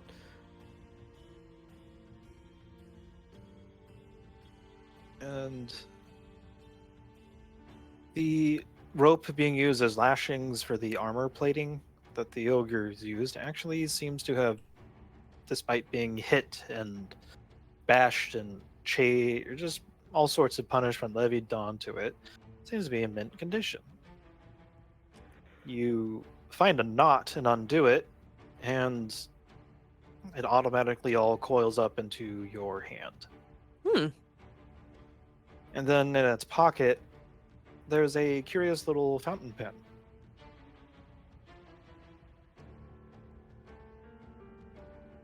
And if you perhaps investigate by drawing or otherwise writing, it is a pen of illusory script. Ooh, I think that would be up Ptolemy's alley. Oh no. But And the other no, one is a rope of mending. rope of mending? mending. Okay. Yes. Oh, okay. And the illusory script one, I forgot what the exact name was, but scribe's pen. Scribe's pen. Okay.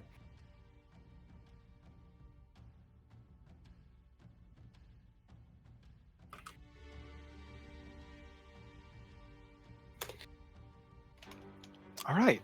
And thusly, gaining 2 new companions, the whereabouts of your other 4 or 5, as of yet unknown. Part of Nomenclature's Nobodies set about the interesting escapades within the realm of Ravenloft, in the search of a glorified bottle of booze. Swarms of bats and a mysterious mist at their backs. And catch you in the next episode.